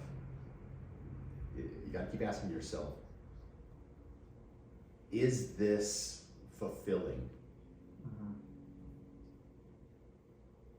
When you think back to things you want to do in your life, and things you've accomplished, and places you want to go, and all that, is it really going to be that awesome when you get there? I'm the kind of guy that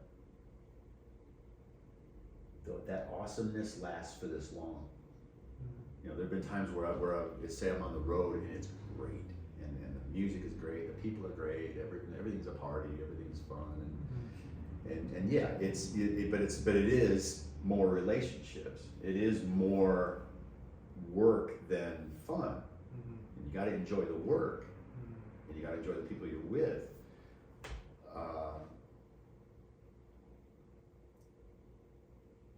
But even when it is that, when you do reach those pinnacles, it's addictive, and you want to keep doing it. But there's no way that it's gonna stay that way forever. It's very, very generally, anyway.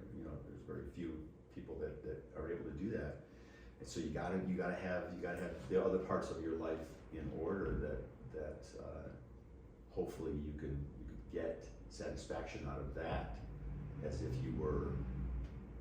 you say for instance, if I had a gig every night, would I enjoy it? Probably.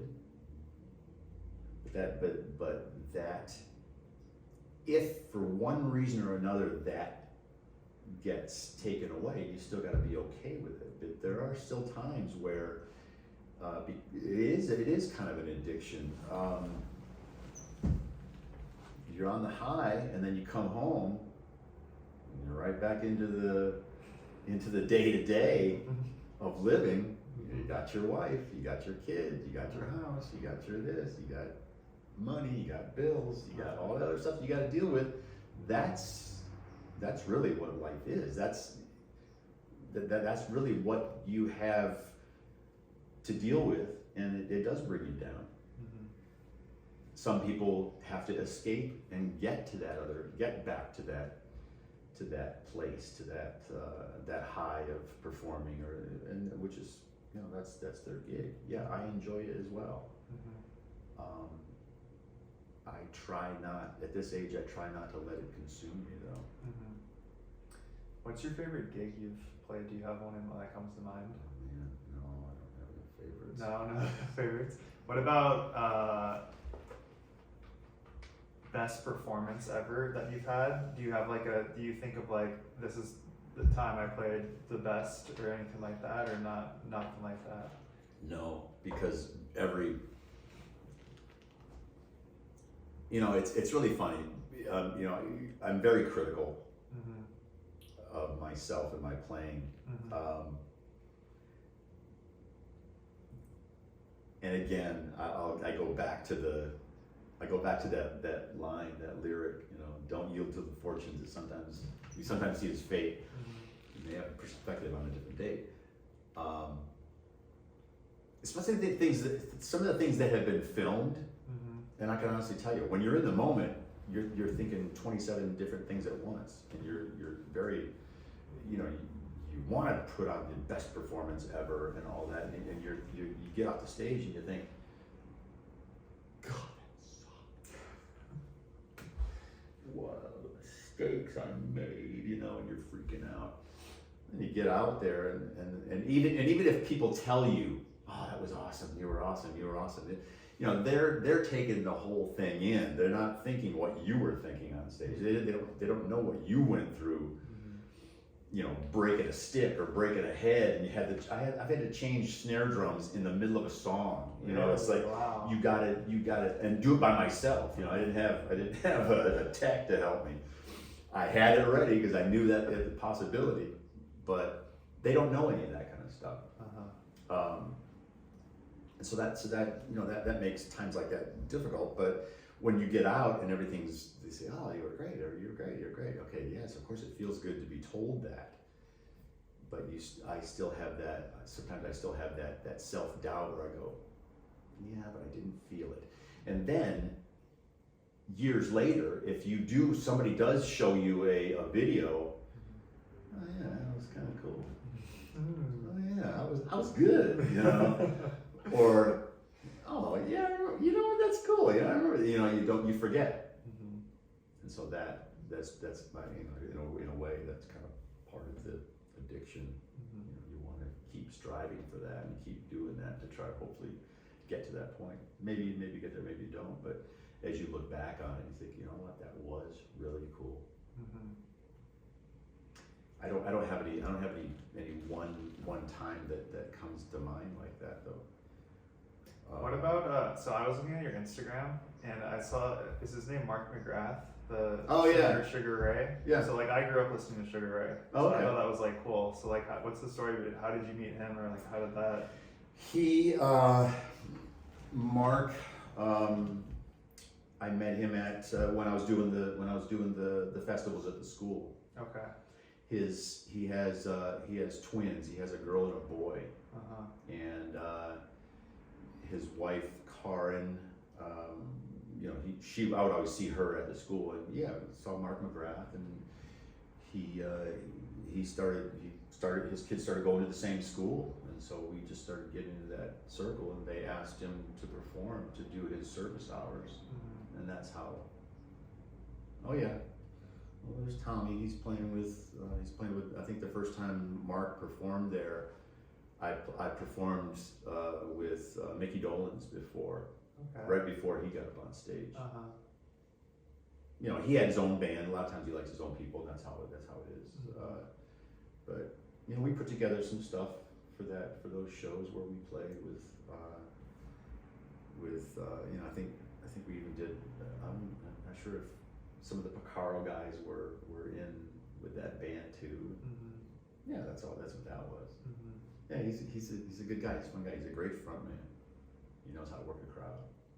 Yeah, I love him growing up. So I thought that was cool. So are those experiences though kind of really cool for you? When you're someone that, yeah. So have you had other experiences like that? You mean on stage performing or just just meeting people throughout your life, or working with people that you've really enjoyed? It's funny. There was a time when I was actually thinking of getting a day job, getting a real job, or if you will. because it had been so long, and it was actually it was after COVID. It was right at the tail end, and I hadn't gigged in a long time. I didn't really put a whole lot of focus on pursuing the career as much. I was in a funny place in my head, and there have been times where, for one reason or another, I just seem to attract those people, or I just get put with those people. There was, I'll give you a for instance.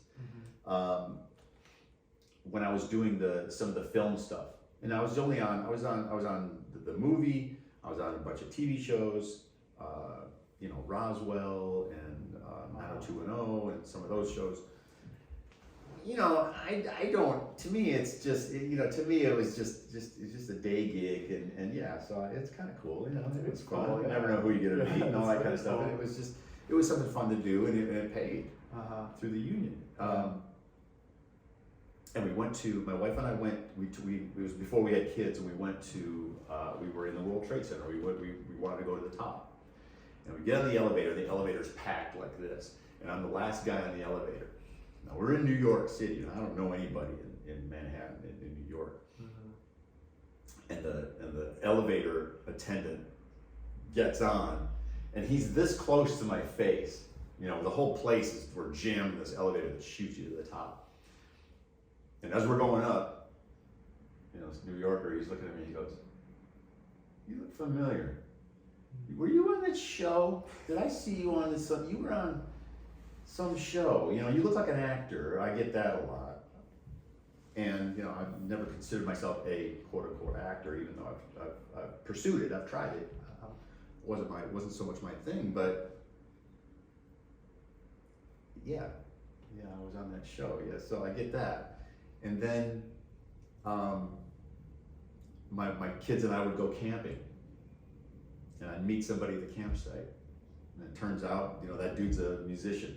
"Oh yeah, I play bass," so we talk about music. But there was one time where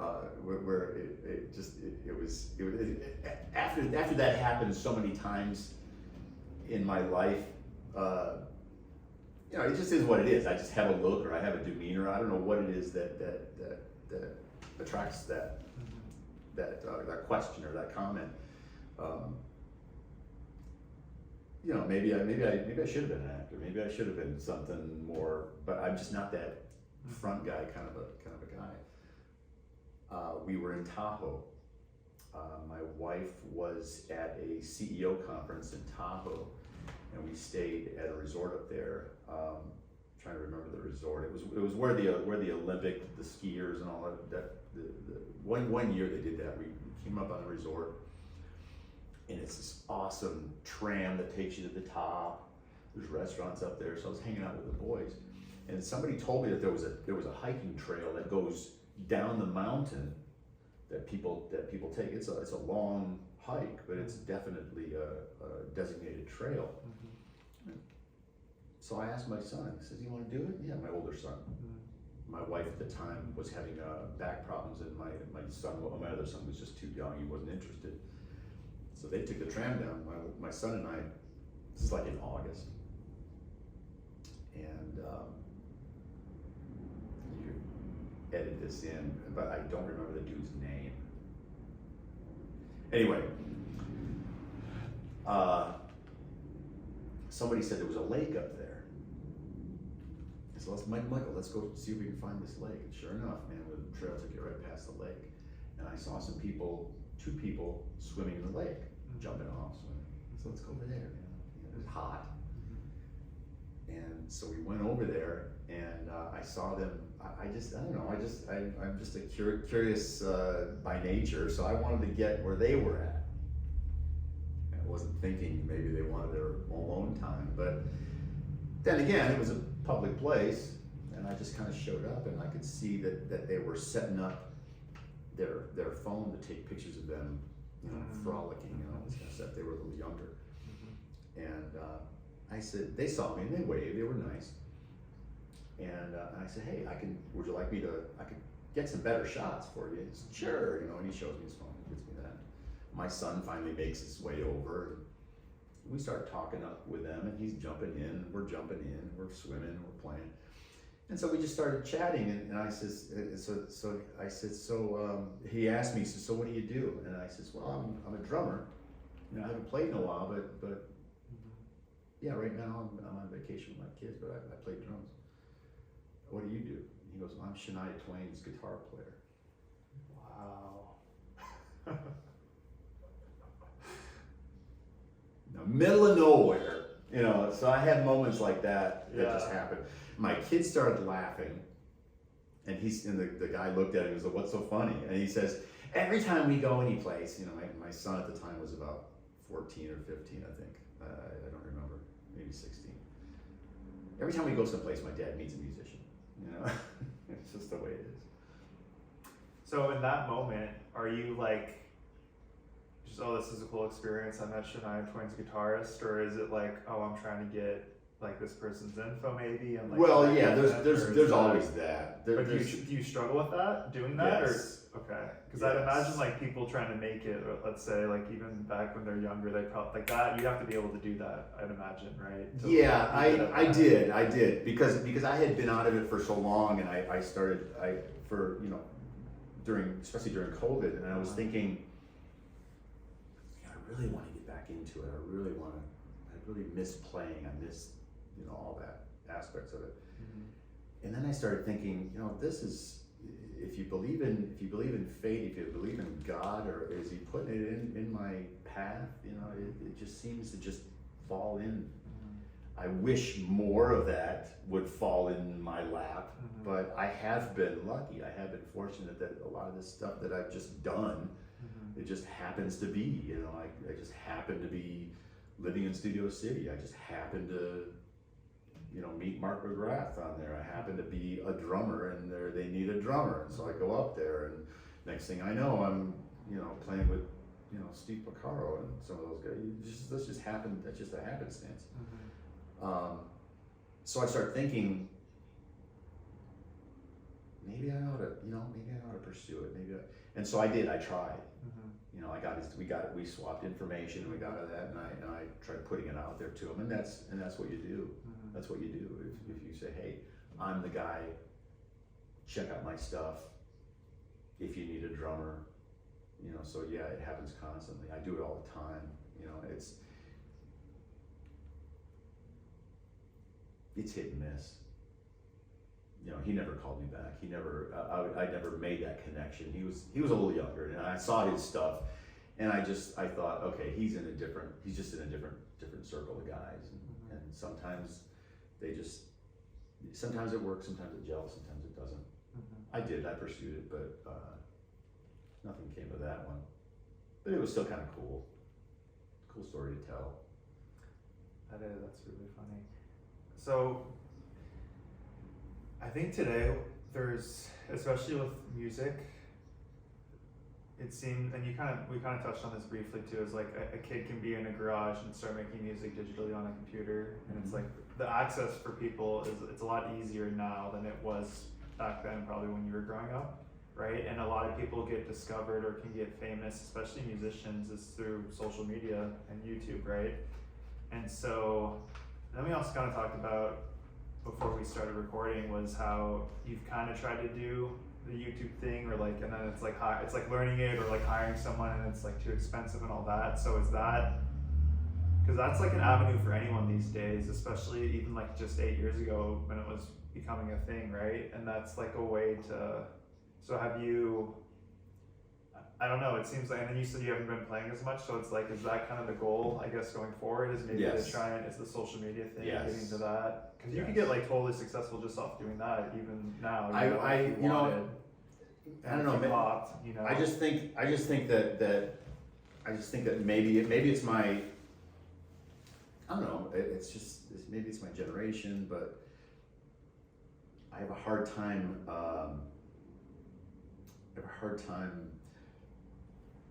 getting motivated for that. to put in that much work for that. That's I have a a hard different time. thing too. It is work. Yeah. For anybody to say it's not work, it is work. For me, it's work. For some people, it's more fun, and it's easier for them to do. For me, it's more work because I'm not. You're not grooving at a gig. I don't look at, you know, I don't look at. I'm not into the me thing or the fame thing. Okay. Yeah, I maybe that's probably why I don't know why the heck did I even become a drummer. It's like it was the drumming itself that I liked, and it was the music itself that I liked. And they would ask me, "Do you sing?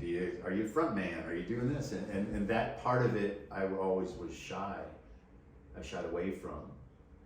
If I would do, even just doing this, I would never imagine doing this when I was younger. Absolutely not.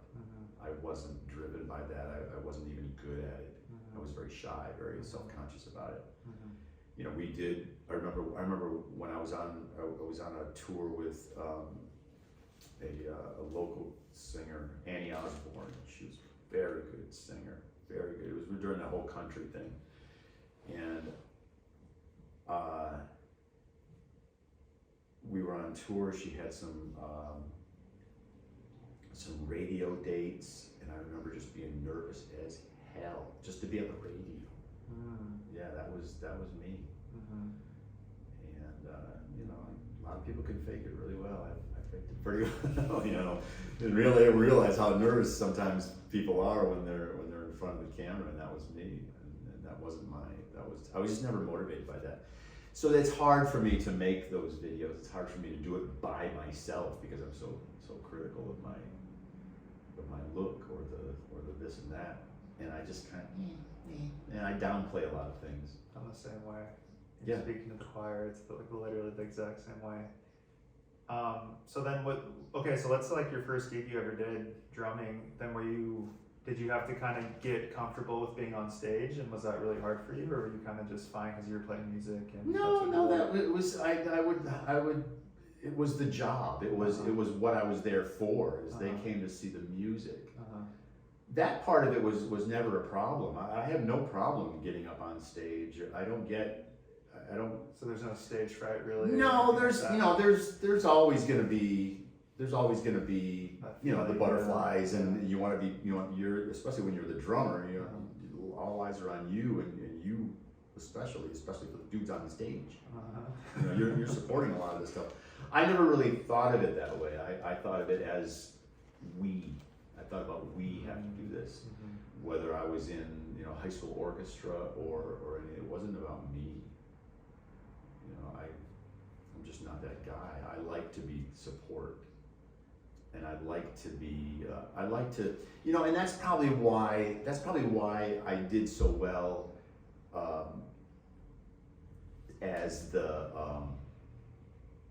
as the stay-at-home dad, and as doing the dad thing, or doing the school thing and volunteering. I like helping for the big picture.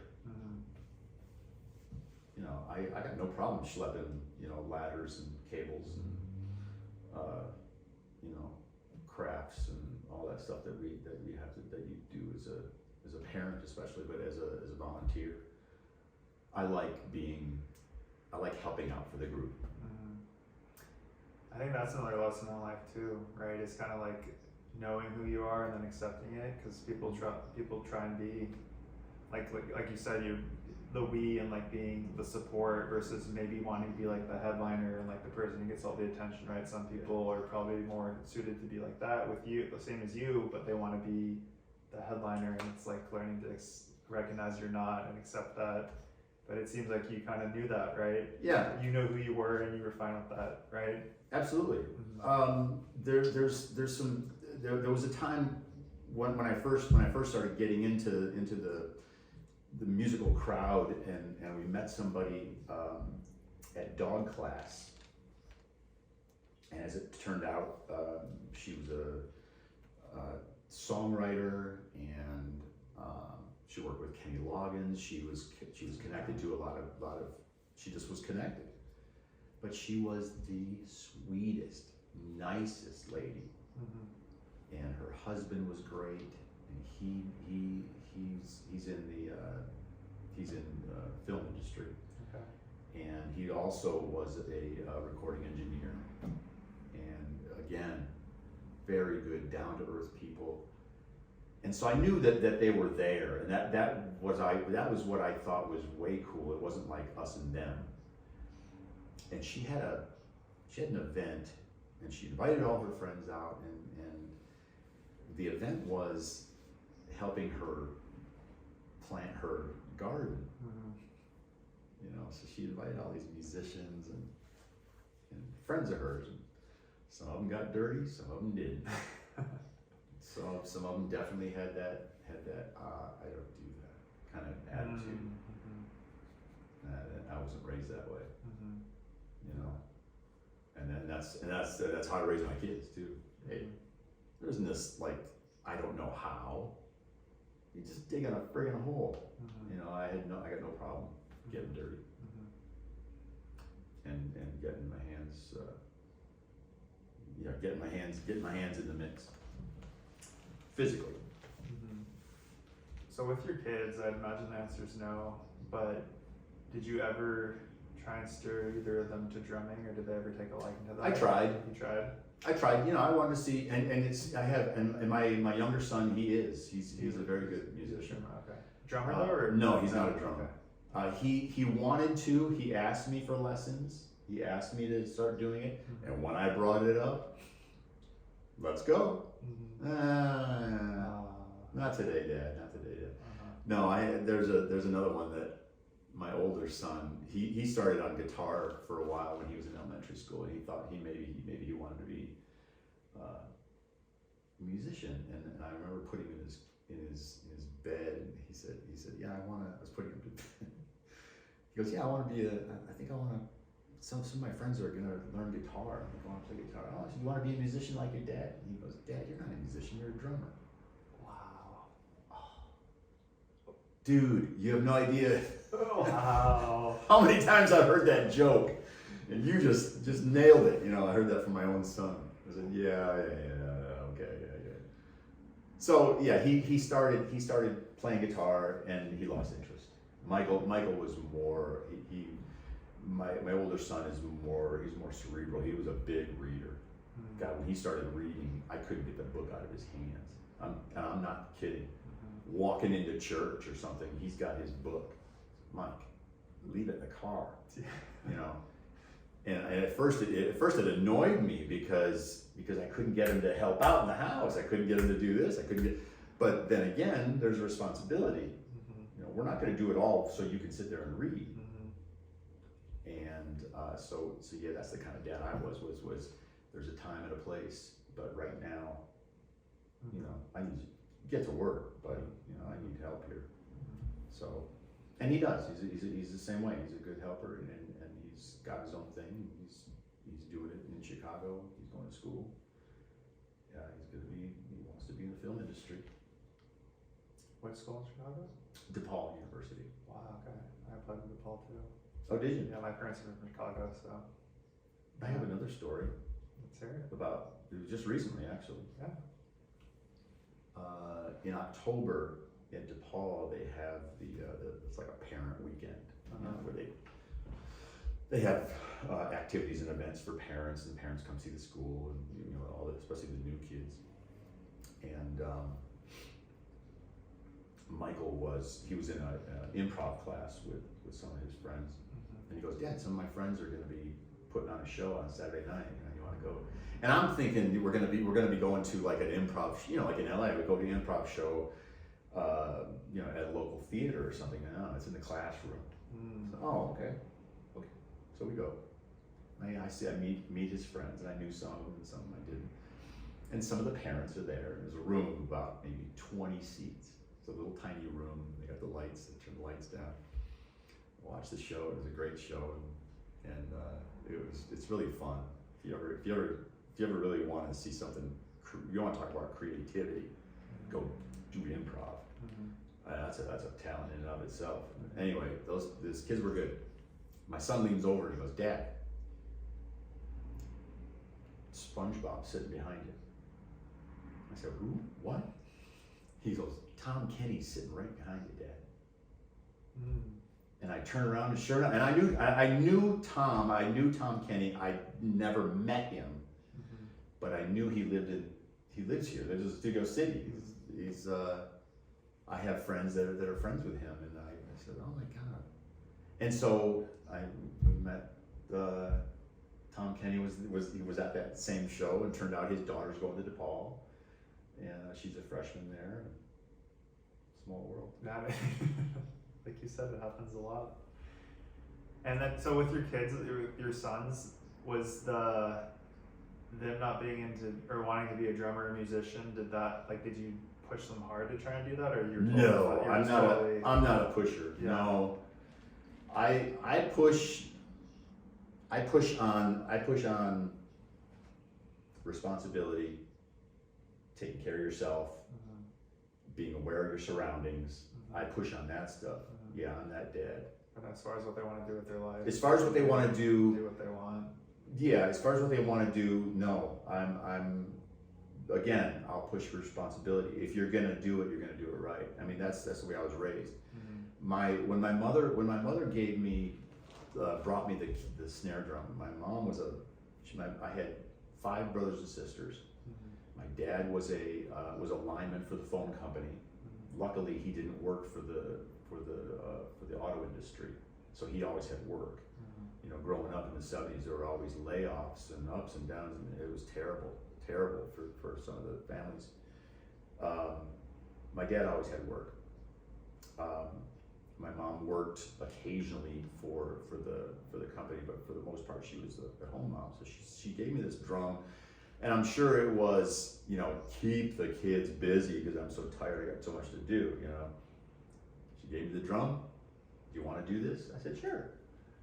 If you're gonna do it, you're gonna take lessons. And so I did. And that's my approach to that. If he's gonna do this, he's gonna he's gonna learn. He's gonna do it properly, do it right. Not this. I'm an artist and I'm gonna do it all in the garage by myself. No, dude. It's about the network and it's about learning the craft.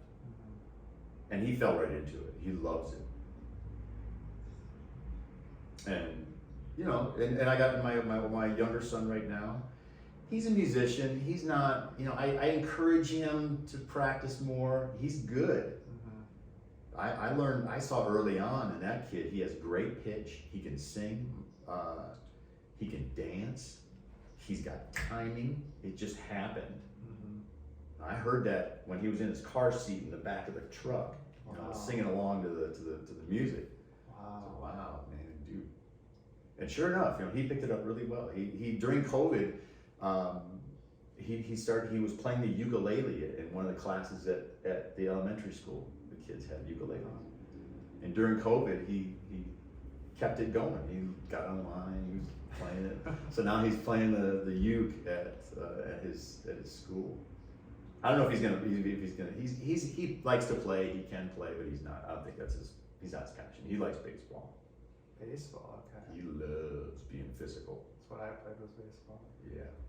And now he's going to be a junior, so he's taking it very seriously. He's already, this is the first year where Dad, I got to go to the gym. Dad, I got to practice. I got to do that. So I'm letting him go with that. You know. Cool. One thing I was kind of thinking, because my dad he's a computer animator, but he used to be an animator for Disney, so he's like a really good drawer, right? And he's always been, like, I think he's really talented and good, right? And he kind of like with you, he like kind of downplays it, right? And then he's more quiet and reserved and not like an amazing networker, and he just likes to do what he likes to do, right? So he started painting and he likes to paint and he does his own thing. And I've always told him like, oh, you should get into social media and you should like start an Instagram and post your stuff or like start a YouTube channel, right? And he's just like, no, it's not what I want to do. Like I want to do what I enjoy, right? And it kind of, I feel like you're kind of the same way with the social media thing, right? It sounds like that a little. Yeah, Like but what you enjoy. I do. And it's work if it's not, and you don't want the extra work. And if I'm still trying to. It's to me. It's more work, and it's something that I have to do. I will do it. I will do more of it. I will get to that point, hopefully, you know, to where I can have more videos on the YouTube channel where I can pump them out a little bit more. But it's the prep and the learning curve of that stuff that I struggle with, because I'd rather be out there playing. You know, I'd rather be out there, you know, flying drones or you know, enjoying the outdoors a little more. Yeah, because that's like a thing now. Actually, is there's a lot of really popular drummers on YouTube where they just play covers of songs and they'll play the drums for it, and that's like actually like a pretty popular thing now. With there's a lot of people that do that. I'd like to do that. You know, just set it up and then they're just the camera and then you're just drumming the whole time and then that's the video. I had a guy over to talk to me about that, but it's all on me, and to find all that stuff and to film it. So I just right now I just stick my phone up there and film some grooves and stuff. So you know, it has to when I the one thing that I have discovered about myself, and you want to call it patience, then it's patience. But I have to think about things a lot before I act on it. I'm very spontaneous in a lot of areas of my life, but when it comes to putting myself out there, or say for instance, for you know, building something or modifying something in my house, I love to do it, but I don't like doing it willy-nilly and then having to live with that willy-nilly, because it'll drive myself crazy if it isn't what I think is perfect, or what I think is the way it should be, or is practical, or something like that. I'll give you an example. We bought this place here in Studio City. It's a beautiful house, and it has these houses are great because they have character because of their age, but because of the way they were built back then. And ours had crown molding. When we first moved in, it had crown molding, the ceramic design that was really cool. You just don't see that design anymore. It's not part of what they do anymore. Not like that anyway. And when we moved in, it was painted over after 50 years of that. You know, the detail was gone because it had so many layers of paint on it. And you know, my mind starts going, and I'm thinking, I could really detail. That would look really cool if it looked new. You know, I wonder what that looked like if it was new. It would look great. And so I started picking at it. And I'm realizing this is doable. I could do this. But then you look at the whole job. Oh, this is gonna take me forever. It's gonna take forever. You know? But so one of the things I learned, and I learned this at school, and I try to teach this to my students. Dude, if you take things in small chunks and you do it every day, the job will get done. If your job is to learn something, do what you can when you can and learn it. By the time you get through that, you've already started the process. So, yes, of course, there are times where I'll sit for hours learning one thing behind the drums, but I also know that there's only so much you can absorb. And I look at the bigger picture, and so I teach my students, work on this, set a timer, turn it off. Work on the next thing. You'll be so much further ahead down the road than you would ever dream. If you only work on one aspect, and it's the same thing with the balance in your life. If you only work on one aspect, everything else atrophies. Mhm. So I took that approach, and that approach that they taught me at the school is how I do everything, especially now especially when you have a kid, especially when you have more responsibilities. For instance, if I'm walking from this room to that room, I've learned that if I'm walking from here to there, and there's something that belongs in there that's in here, I'm taking it with me. You know, I'm constantly bringing, you know, stuff back and forth, and that's the way it is. But I also don't like clutter because the visual aspect of it, I can't focus on anything. So if I'm walking from here to there, and I'm walking out to the garage or something, and I've got some tools that are still here, I'll take them with me. Dude, if you're going outside, check the trash. That's what I teach my kids. If you're going outside, take the recycling out. Do it now. Don't wait for me to. How do you do it? Don't wait for that pile to get huge, you know. So that with regard to that molding, yeah, I had other things I wanted to do. I had gigs coming up. I had just long before we even had kids. And because I could do all that stuff, and I could do all that stuff, I saved a lot of money doing it myself. And I wanted to make it nice. I wanted to make a nice house that we just bought, but man, there was a lot of work in the house.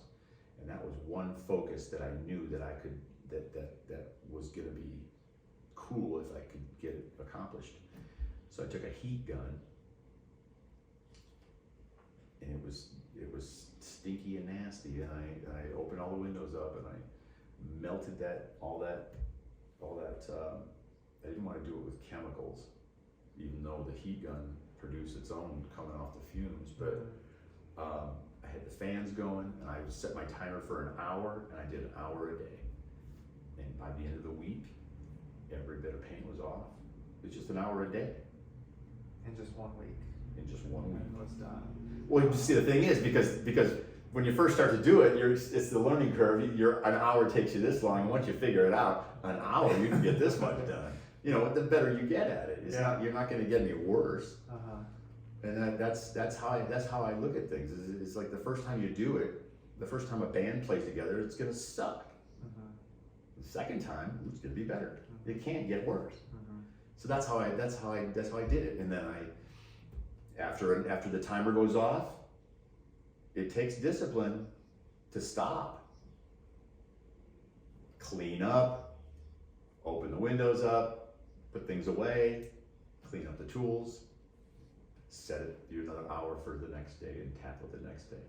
So that every time my wife would come home, you know, after her thing, she's not in a sea of paint chips, fumes, and you know, I wanted to make sure that you know, I had the house in order when she got home. You know, so I did that, and which is good, because I got to, that's how I run, that's how I got exercise, that's how I got you know, all the things with the diabetes, with the kids, with the house, you know, timers, and I would do a little bit every day, and make sure that the things were accomplished. That's really good advice. And going off of that, what would you recommend if someone wanted to get into drumming? Like, what's good advice would you say to get into drumming, or like getting good at drumming? I think, like you said, with your students, you do the timer thing, work on this, and then stop, work on something else. Like, what else is good advice, do you think? It depends. It depends on your reasons for getting into it. Okay. What do you want to do? Let's say someone wants to do it professionally.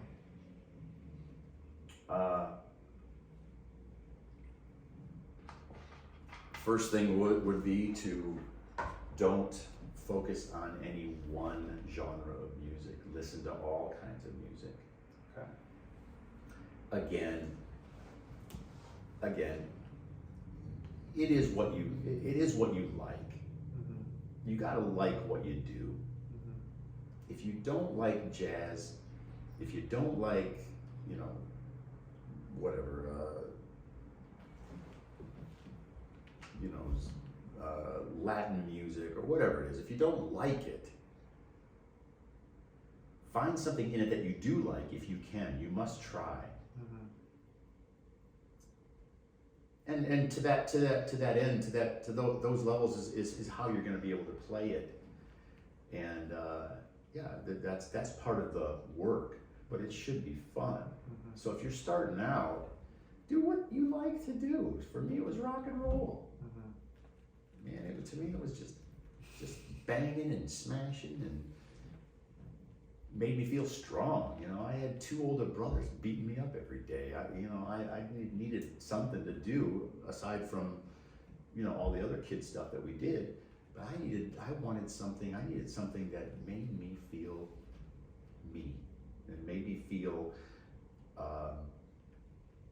that I could do that my brothers couldn't. And I got teased. I got teased by them. The band geek, I got that enough times. Girls were into the jocks, girls were into this stuff. I was a physical guy, but I wasn't, I wasn't the best looking. I wasn't in the popular group. I was, again, the band guy. But that was mine. So I would say look for that. If you're gonna start off playing music, learn the basics, get good lessons, get good teachers. So that's important right away. I think that is the most important. As teachers. Yeah.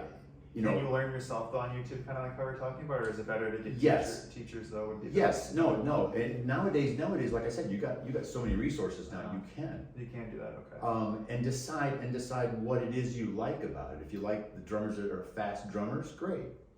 If you like the more technical stuff and like there's a lot of drumming videos that are out there that the guys show you, the sticking and the note values and all that kind of stuff, which is good. But if you're a person just starting out, you got to start with the basics.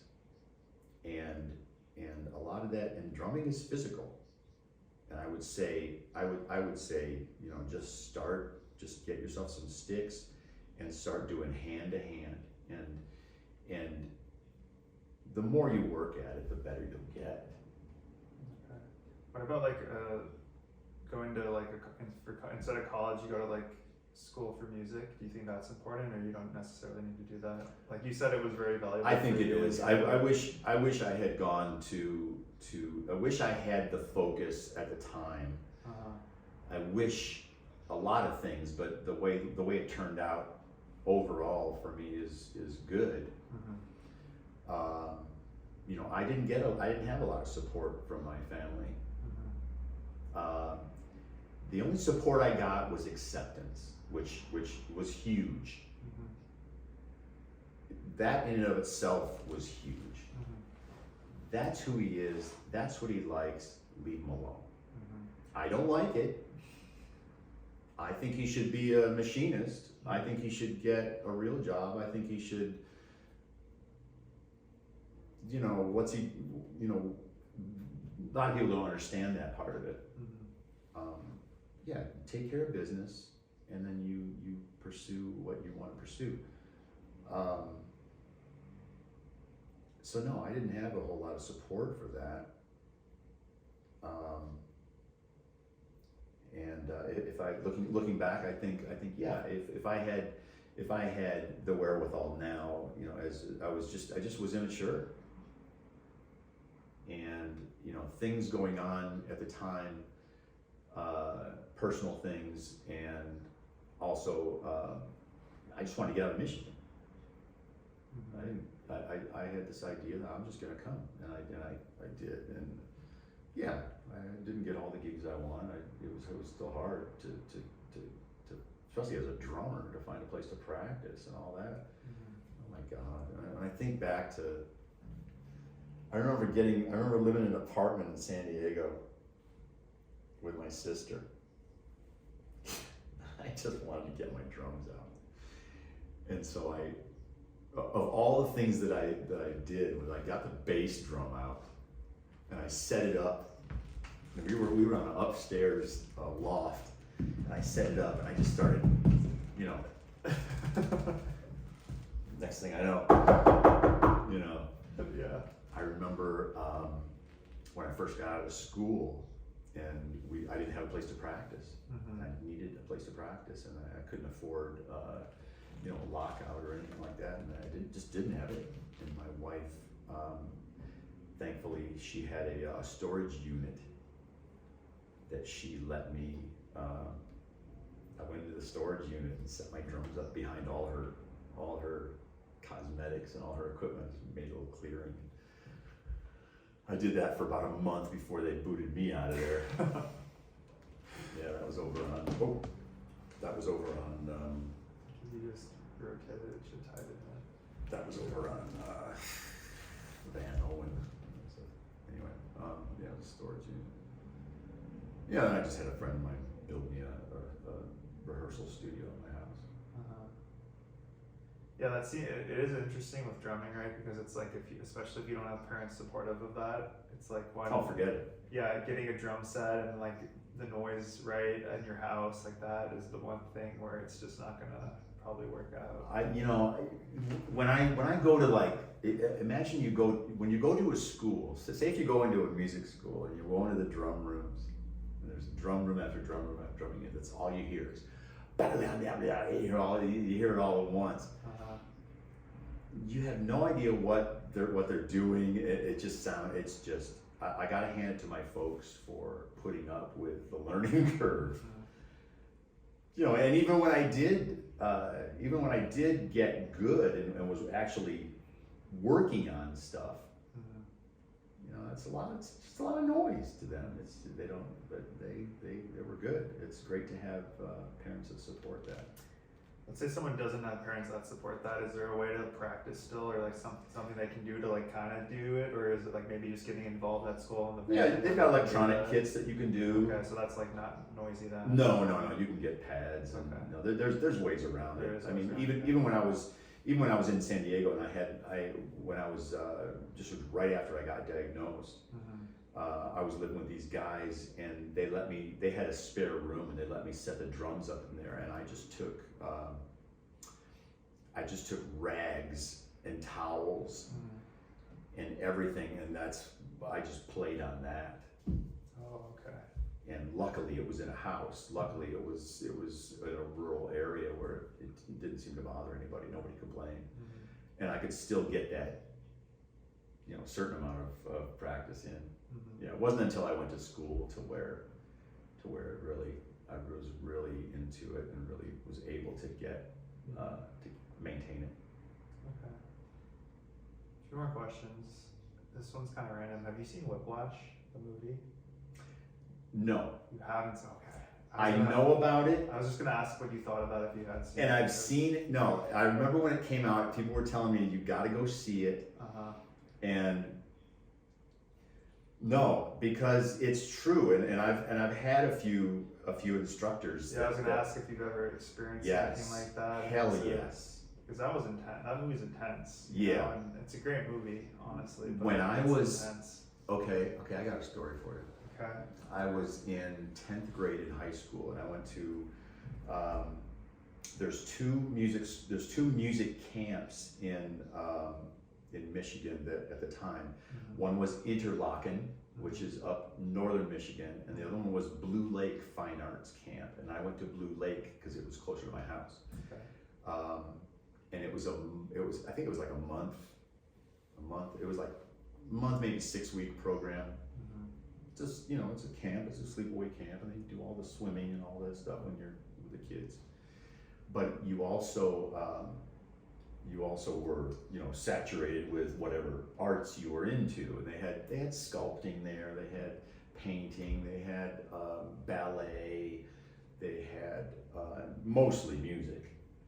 And so I played with a jazz band, I played with an orchestra, and you know, they always have these shows that especially the big show at the end for your parents, Mm-hmm. that you prepare for. Mm-hmm. And there was a Václav Nelly Bell was a composer. Oh, that's the name of the person. Okay. That's the guy's name. Václav Nelibel, and it's not even spelled the way it sounds. I remember his name. I'll never forget the dude. He was hardcore. He was a composer, arranger, and conductor. Okay. So he was the guest conductor, and we played in the orchestra. We play his music. And so he's playing his music with a bunch of kids. And man, when that dude got up to on rehearsal, he was tough as nails. That dude, especially to the percussion section. And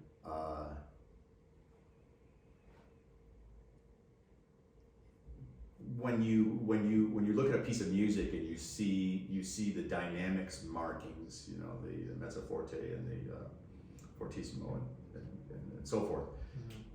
You know, you have your idea of what it should be, and then of course the director and the guy that wrote it tells you how to do it and where to put it. And he wanted it, you know, to the max. And you know, we were shy, we were kids, and you know, we did all we could. But man, he really get frustrated with the kids. He didn't have the patience with the kids. And there was once where we were practicing in the outdoor amphitheater, and I'm trying to remember what I forgot. I forgot something. I think I forgot the music. I forgot my music book at the cabin. And that's the one thing, man. You had to be ready. When he got there, you had to be, you know, it was definitely crack the whip time. And he focused in on me, and I was looking. I don't have it. I forgot my this. I forgot my that. I forget what it was. And he laid into me in front of everybody. You need to bring this thing. You need to get your there and get, you know, go get it and come back. And I was, you know, I remember just being just humiliated. And as I'm walking out, he was pissed, and he goes, there's a lot of babies in this camp, and there goes one of them. Wow. And I heard that through the speakers, the whole orchestra, everybody heard it. I felt this big.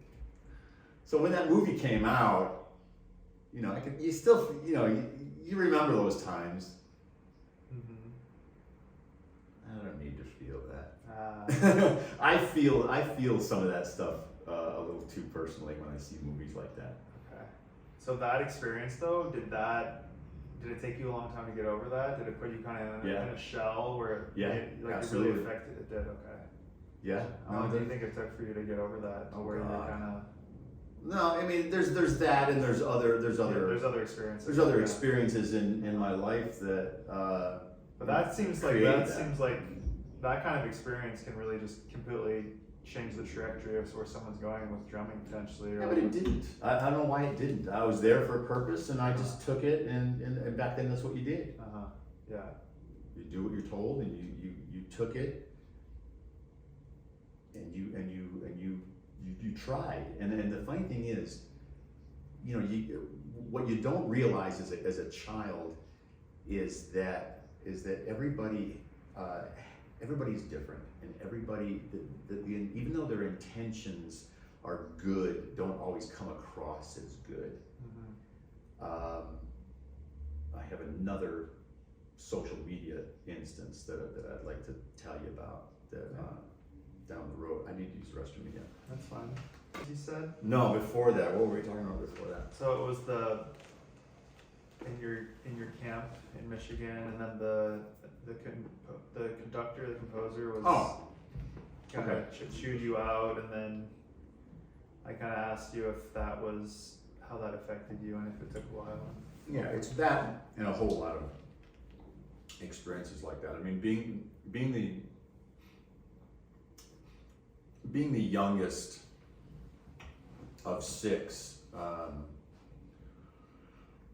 you know, when you're you're kind of like, my mom used to say that I was the only one that she could leave in her room and I'd be okay by myself. Mm. Okay. Mm-hmm.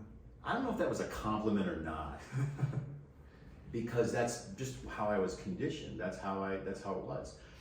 Yes, I was loved. Yes, I was taken care of, and yes, I was brought around by my sisters were older. Mm-hmm. They took me everywhere. They thought I was great. You know, it wasn't like a non-loving environment. It was very loving. Mm-hmm. But with the day-to-day activities, I just got used to doing things by myself. I had the longest span between the siblings. I had 4 years before the next brother. So obviously I was, surprised. But when something like that happens, like what happened with Vaslav, you're terrified. You're self-conscious as it is, and you're just terrified of the guy. And when it came time for the performance,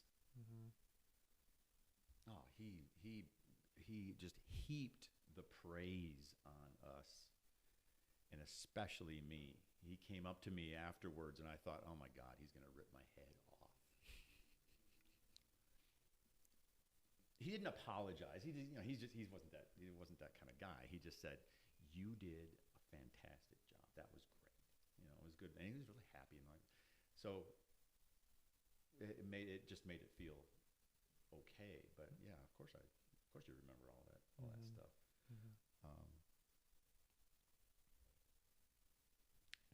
So you just get through it. And hopefully,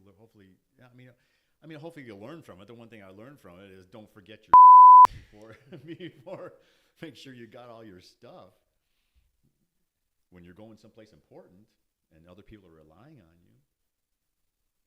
I've even brought 9-volt batteries, guitar cords. I'm not even a guitarist. I have brought all that stuff because inevitably somebody's going to need it. I used to do that. I try to plan ahead. So I guess it taught me that. Yeah. That's interesting though, because I think there is a fine line between like an experience like that and then someone coddling you and babying you and like, oh, it's okay. And then you don't really feel, I don't know, like the saying pressure makes diamonds. Like I think it breaks some people, but at the same time, it also elevates people to levels they probably never would have got into. So it is like right? It's like a fine line between, and I think it depends on the person too, whether they respond well to something like that kind of experience, or maybe they need someone a little bit nicer and, Something similar happened to me. I'll tell you who it is off camera, but I won't do it now.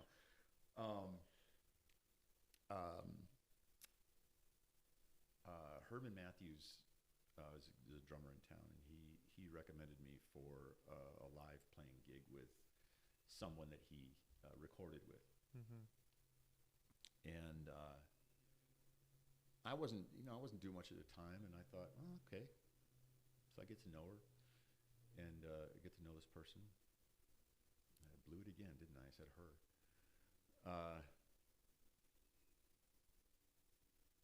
No, it is important that it's a woman, Okay. because of what happened.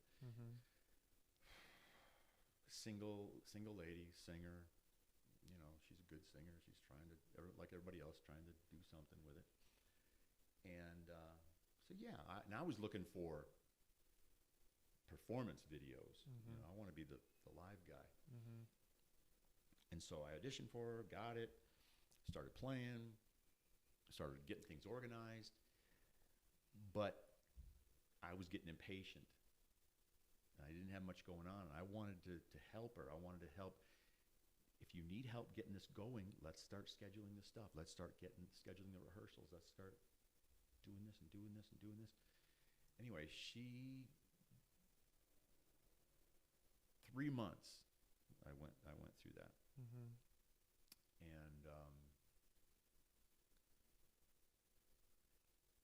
Nothing. Cold turkey. Nothing.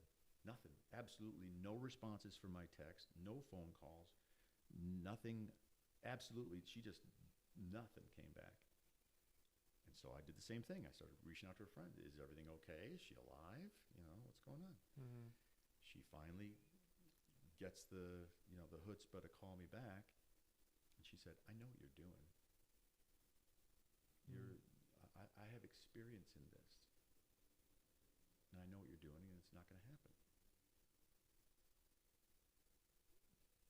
And I don't like it, and I don't like how aggressive you are, and you got to leave me be. And she went on social media and did the same thing, you know, started bashing. So I just deleted it. I got off social media for the longest time. So that one, okay. So obviously, and then I start getting pissed when I'm on the phone with her. I start getting pissed. But so just so everyone's clear listening, like she thought you were hitting on her. Is that what it was or Exactly. no? Right? Yeah. Yeah, she was a You beautiful wanted woman. gigs, and she thinks you're hitting on her because you want to. Yeah. Beautiful woman. Mm-hmm. Beautiful singer. Good singer. Mm-hmm. She's got it going on. She definitely has the, you know, Mm-hmm. something that someone would be interested in. Mm-hmm. But when she said that to me, and I said, okay, wait a minute. Do you think that I'm trying to get in your pants or something? Or you think that? And then I could hear her get uncomfortable. She realizes she may have made a mistake, Mm. but I didn't let it go. Mm-hmm. I said, I met my wife when we were 21. Mm-hmm. Okay, and at this time I was like maybe late 40s. Mm-hmm. So I met my wife when I was 21. I have 2 kids, a really nice house. And I've been playing drums for this, since I was a kid. Do you honestly think that I'm going to go after a singer that I met 3 months ago? Click. Mm. She hung up. Never Yeah. heard from her again. Ah, okay. Never. Except for on social media when she's like posting, right? Or Well, yeah, I'm commenting. sure she can believe whatever she wants to Yeah. believe. I'm just telling you from my perspective and what happened. And through the grapevine, she plays around and she does. I know what she's doing now. Mm-hmm. But everyone has their perspective, Mm-hmm. and I just don't like it that when people jump to conclusions like that Mm-hmm. so quickly. And there's no dialogue. There's no, okay, I'm having a problem. Did you mean this? Or I'm feeling uncomfortable. What's going on? And then start the conversation. But Mm-hmm. nobody wants to. It's hard because a lot of people they just boom, off and go in a different direction. That happened to me so many times in this town. Mm. That's too bad. I think especially today too with social media, it's even more so like that. Oh yeah, like I said, Totally. block party. Yeah. It's like it's too easy to dismiss everybody and Mhm. move on. Mm-hmm. But then again, if everybody's doing that, Mm-hmm. there's no cohesion. There's no connection. There's no Mm-hmm. cooperation.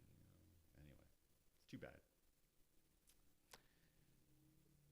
Who are your either favorite or the best drummers you think of all time, or favorite drummers of all time? Do you have anyone that comes to mind? And like, why do you like them? Like, what is it about them?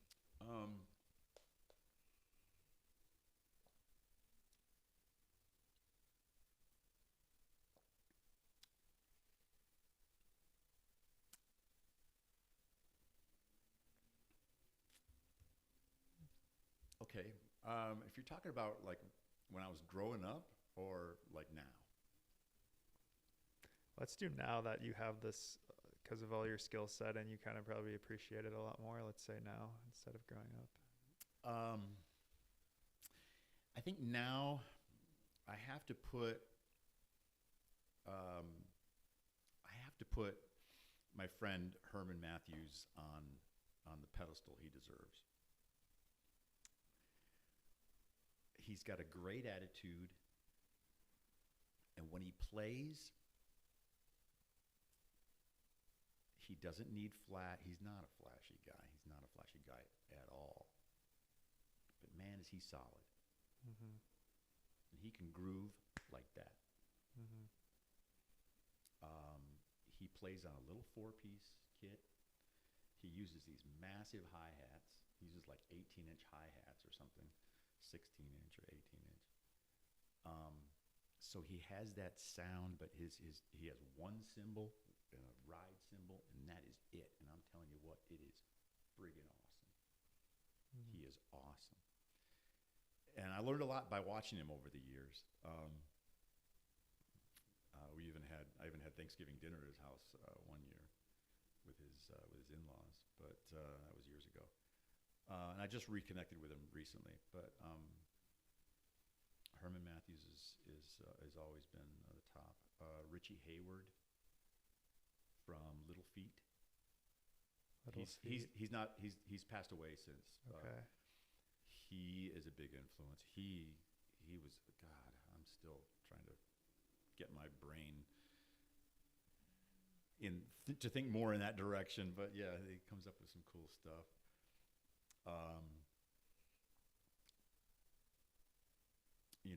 There's always Steve Gadd and Jeff Porcaro. Who are they? What? Steve Gadd, he's played on. He's one of those guys who's just been around forever. He's played on every album ever made. Okay. He's right now. He's on tour with James Taylor. Okay. So he's got this top-notch band. He's played with and recorded with Paul Simon and all the greats. He's just an amazing player. Same thing. But he's got it all. He's got chops. He's got feel. He's got everything. I really liked drummers like Herman and say like Jeff Porcaro from Toto. Okay. And Steely Dan. He's played on a lot of those. I remember in the 80s going to see Toto. They're not the most attractive guys. They're such good players. Mm-hmm. You don't go there for the show. You go there for the music. Mm-hmm. Yes, of course it's the show, and Mm-hmm. they do all their solos and all that kind of stuff. It's cool, but it's not like say going to see AC/DC or somebody that really puts on a Mm-hmm. Kiss or something that is Mm-hmm. night and day. So I just like the field drummers. I like the pocket drummers.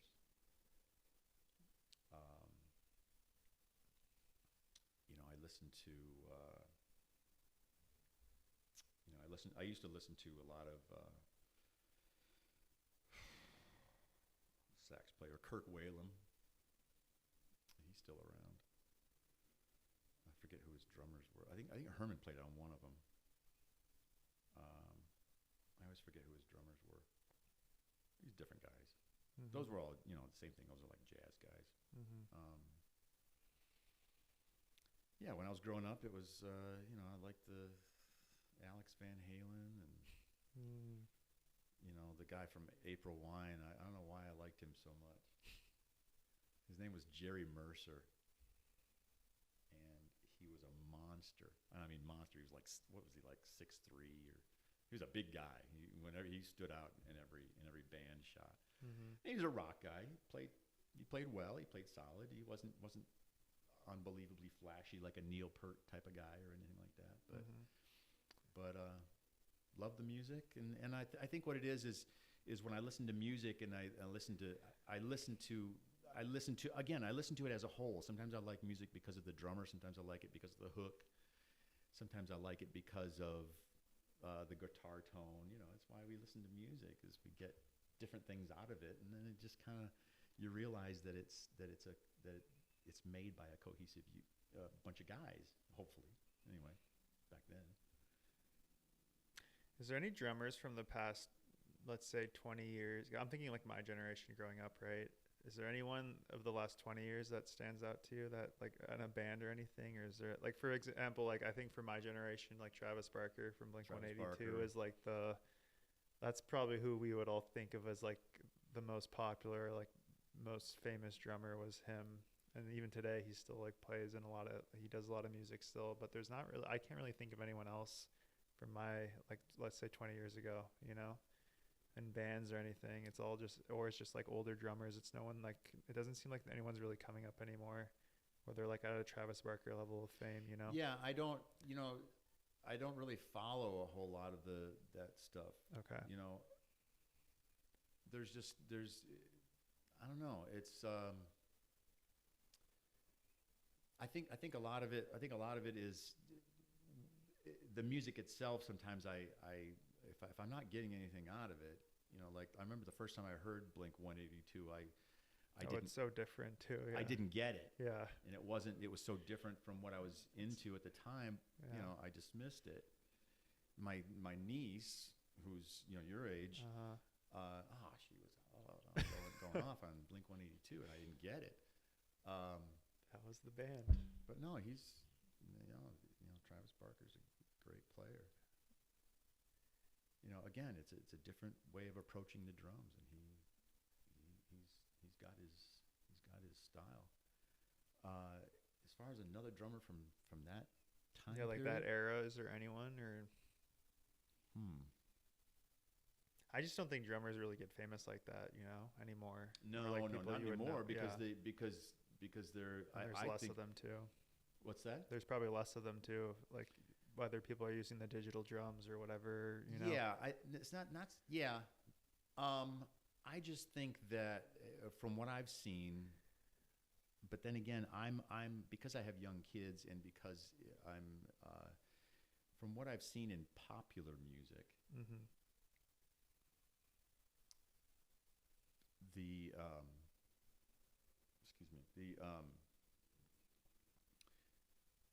the dynamics and a certain amount of technical prowess is gone. Mm. It's up here the whole time, Mm-hmm. and I like it. I can listen to it, Mm-hmm. but not for any great length of time.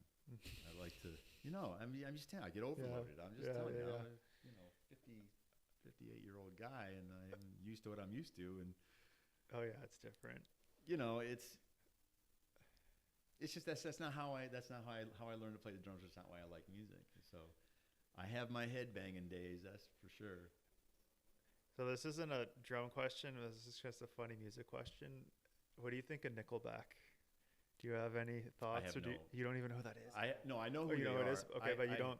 So they're like because it's a rock band, Mhm. right? And they're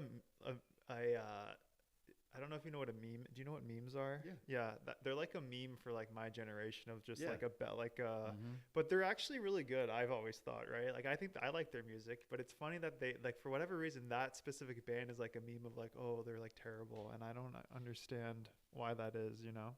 I don't know. It's social media, I think. Yeah, it must be because they actually have I good music.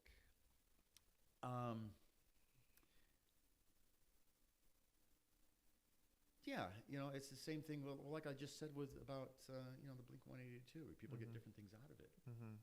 and I think some of that has to do with what I think here's one to grow on. I think that we as a society, and it's always been this way, Mm-hmm. especially with the younger generations, I should say. The trends happen, and there's just a lot of people that would rather not put so much. I'm trying to word it in a way that isn't offending to anybody, but Effort. no, No? it's not so much and it's I think it has to do with instant gratification Totally. and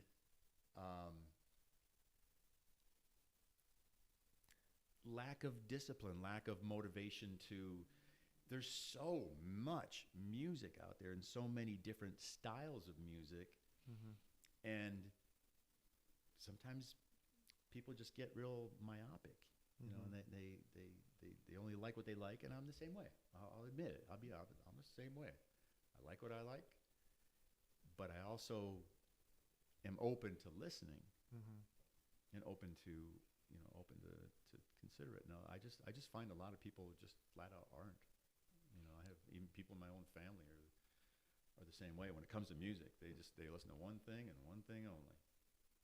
And then when I play something, they go, "Wow, this is really cool." Well, this is this is.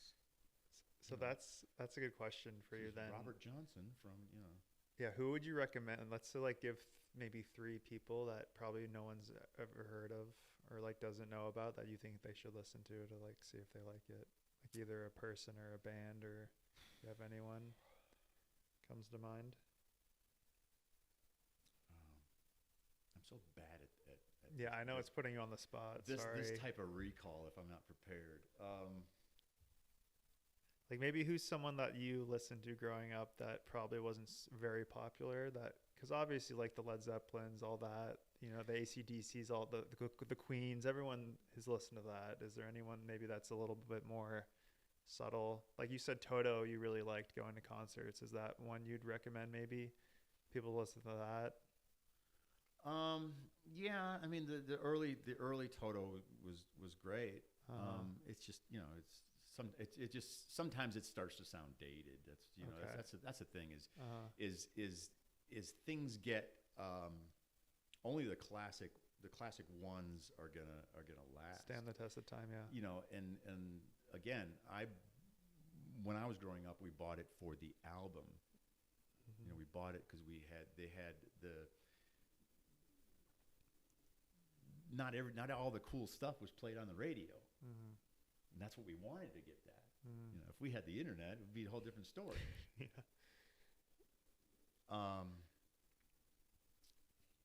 So yeah, I think things just date themselves too quickly nowadays. Okay. So to pin it down to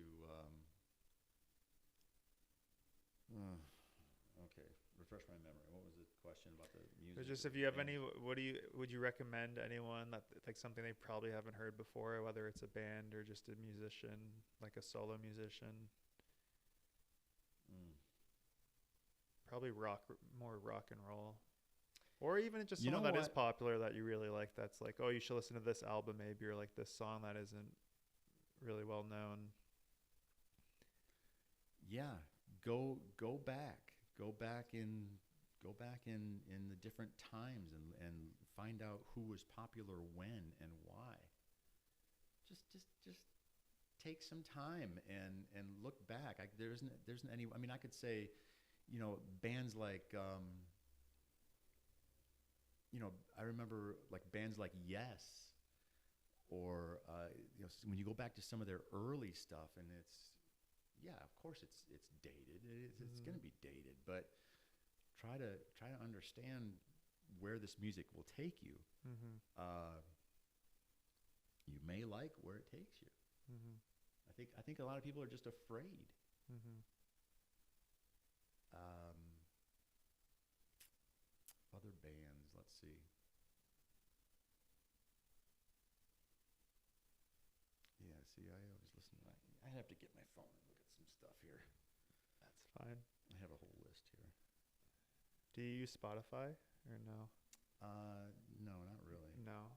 My That's son- one thing that I think is crazy is that, you know, on your little phone right there, if you have Spotify, you have like the history of music basically. Oh, yeah. On No, your no, phone, access to that. It's crazy to think about stuff like that because you're talking about how like you buy an album, right? And then now it's like you just have access to all of it. You have all the albums, you have all the individual songs, Sure, thousands and thousands of songs. It's crazy to. No, I like it. I use it, but I'm not. You know, I still kind of go back to. That's a different listening experience though too, as opposed to digitally or like on a like with a record, right? Or like you have a sound system. That's also different. So yeah, because I didn't like me growing up. I didn't really listen to. I'm trying to think of. Like I didn't listen to classic rock really, I can appreciate it, right? But Mhm. and I'm also the type of person more so I can listen to I can appreciate anything. I'm not tied to a genre. I'll kind of go through like a month period if I'm listening to this only, and then the next Yeah. month I'm like only this, and I'm then the I same way. switched, you know. So um, I've been listening to to a lot of jazz, big band all of a sudden. I don't know why, but I have. So I've been doing a lot of brush work, and I'm doing, you know, all that kind of stuff. So 3 months ago, I was learning, you know, somebody else, you know, like you say, classic rock tunes, and I was into this, and I was into, oh, yeah, I like this, and I'd find bands like Sweet and some of their stuff, you know. You know what? Go back. If I would maybe recommend, even a period of time, maybe like 60s, 70s, 80s, maybe even that. Like yeah, go back. Listen to bands like, you know, The Sweet and uh, talking like late '60s, early '70s. Mott the Hoople. Um, find out where. Listen to the people you like, the people you like today. When they recommend the stuff that they used to listen to, give it a chance. kind of their inspirations, maybe Find out what they like. You'll learn a whole lot more, not only because of the artists that you love and enjoy their music today, but you'll see where this stuff evolves from. You know, I remember years ago. I don't even remember the movie. It was some movie, and it had "I Wish" by Stevie Wonder, or "Wish." I'm not sure if it's "I Wish." I wish those days could come back once more. Okay. And a student of mine, and he was probably about 14 at the time, and he played me this song. He says, "I want to learn this song. This is a great song. I heard this. It's all over the radio. It's all this kind of stuff." And it was "I Wish." And it's basically they covered it from Stevie Wonder tune. And I knew the original. This doesn't hold a candle to it. You know, that's the way I would think. Now there are some great covers to a lot of great songs that are even better than the original, in my opinion. You got to remember, these are all my opinions. Like, okay, "I Wish," and anyway, the story was, I told him it was a cover tune, and he goes, "No," and I said, "Dude, it's Stevie Wonder," and I had to educate him on Stevie Wonder. I played it for him, and he liked it, but he was. It's almost like I opened a window that he had never looked out before, and so I like to take that stuff back. It's okay. I'm remembering another time when I was teaching with a friend of mine at the school. We were teaching a rock band course,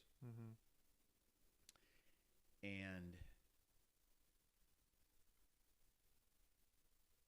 he kept referring to Wings, Paul McCartney's band, and we played "Silly Love Songs," and we're listening to it with the band. They, you know, they were kids. They didn't know what to think about it, but between the instructor and myself, we said, you know, this is a perfect section. You know, we're talking about the section of the song. It's not any complicated. He's going, "I love you," you know, and it becomes the back, the background vocals. love you. I mean, he's not saying anything. He's just saying, I love you. Mm-hmm. And that they can take something so simple but make it so beautiful and perfect Mm-hmm. in musical, and I don't know, it's just it sucks you in. Mm-hmm. Go back and try to find those artists that and songs that are back there, that still exist, Mm-hmm. that always exist. Mm-hmm. You know, and it's like, you know, like what you were saying about Guardians of the Galaxy. You know, my sons brought me that soundtrack, and I said, I know that song. I know that song. I know that song. No way. And they go, oh, it's an old song. And I said, dude, it wasn't that old. And then I'd sing along, and they were just blown away that I knew all the lyrics and all the tunes. That is fun though. I've done that before, where it's like finding buried treasure, where it's like you've never heard it before, but at the same time it's like it's just so amazing. Like old songs like that, you know, like I've had that a lot. And then you kind of forget about it, and then you'll come back to it maybe randomly, or you find it again. And I had a teammate, for example, I always forget the name of the song, but he had a old school rock song as his for baseball. He had, like, when he'd walk out to the plate, he'd have this, it would be this one song. And then like literally randomly, maybe a year ago, I'm like listening to like a rock playlist, and I hear that song, and I'm like, oh, that's that song. And then I forget about it though, and then I come back to it again, and it's happened like 3 or 4 times, and it's so much like that doesn't happen with present day music, you know. It's No. just, you don't get that. No, you know, I think this again. This goes back to the word of mouth is different today. Mm-hmm. I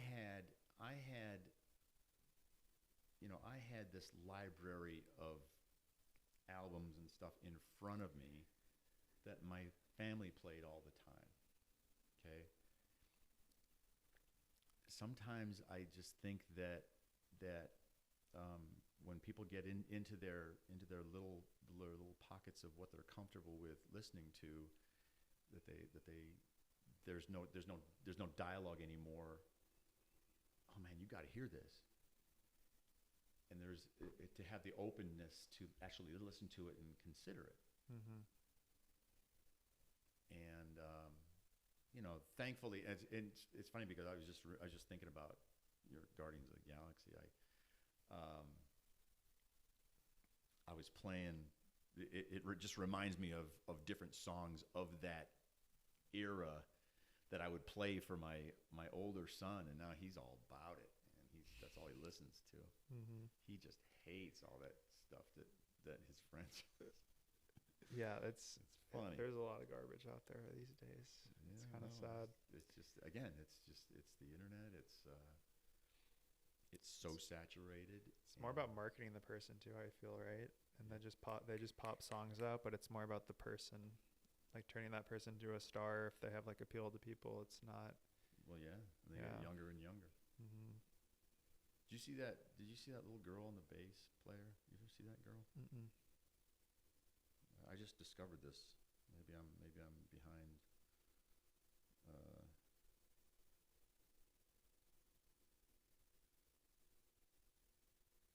It's just a great little short video. Here it is. This one. I just like watching her.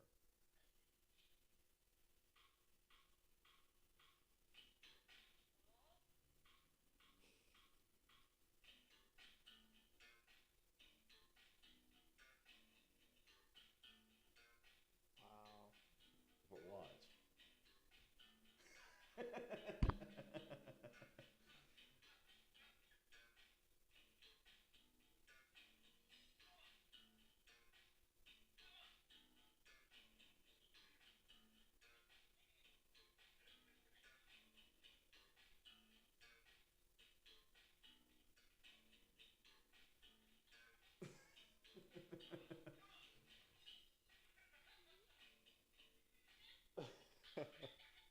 I mean, when you see someone like this, Is that day 5 of playing? like, or no? What's that? It says day 5 on the top. Is that of her playing, or like that's her 5th day It's playing, just- or no? it's- You don't know what I that just is about? found the video. Uh-huh. Andrea was telling me that she's all over. That my wife was telling me she's all over Social media. social media and, Okay. and things. And, Yeah, like that excitement though, yeah, like is that's amazing. You know. yeah, that's what you're hoping for when you start playing an instrument. That's what Mhm. that's what it's all about right Mhm. there. I think it's funny. She's giggling so hard she couldn't even play. Yeah. Yeah, she's getting distracted from how much she's enjoying it. That she's not playing. Yeah, that's crazy. I have two more things. I was just gonna mention because you mentioned kind of like how covers of songs aren't, and they don't know the original, right? So like one song I really liked was "Is It All Along the Watchtower," Jimi Hendrix, Mhm. right? So I had never heard that song before, and the first time I ever heard it was Ed Sheeran's cover of it, Mhm. and I really liked that song, and I had no idea it was Jimi Hendrix. And then Yeah. you go back and listen to that, and it's like, it's I think I like the Ed Sheeran one. Honestly, that might be blasphemous. No, but no, like, not I at all. actually like I that was- one a lot. You Yeah. know. It took me a long time to really appreciate, like, say, like Led Zeppelin. Mm-hmm. I liked them. I thought it was good. At the time when I was growing up, they were just part of a group of guys that I didn't, hang out with, Mm-hmm. and it just kind of grated on me a little bit, and I didn't like them. Mm-hmm. And it wasn't until I started getting older and appreciating music and understanding a little more that and then you reach a point where you're all into them, and then you do the history and you find out what they did to make that movie or make that music. And sometimes when people do covers, like I said, it's better than the original. Mm-hmm. No, I was never this is another thing I get burned for quite a bit.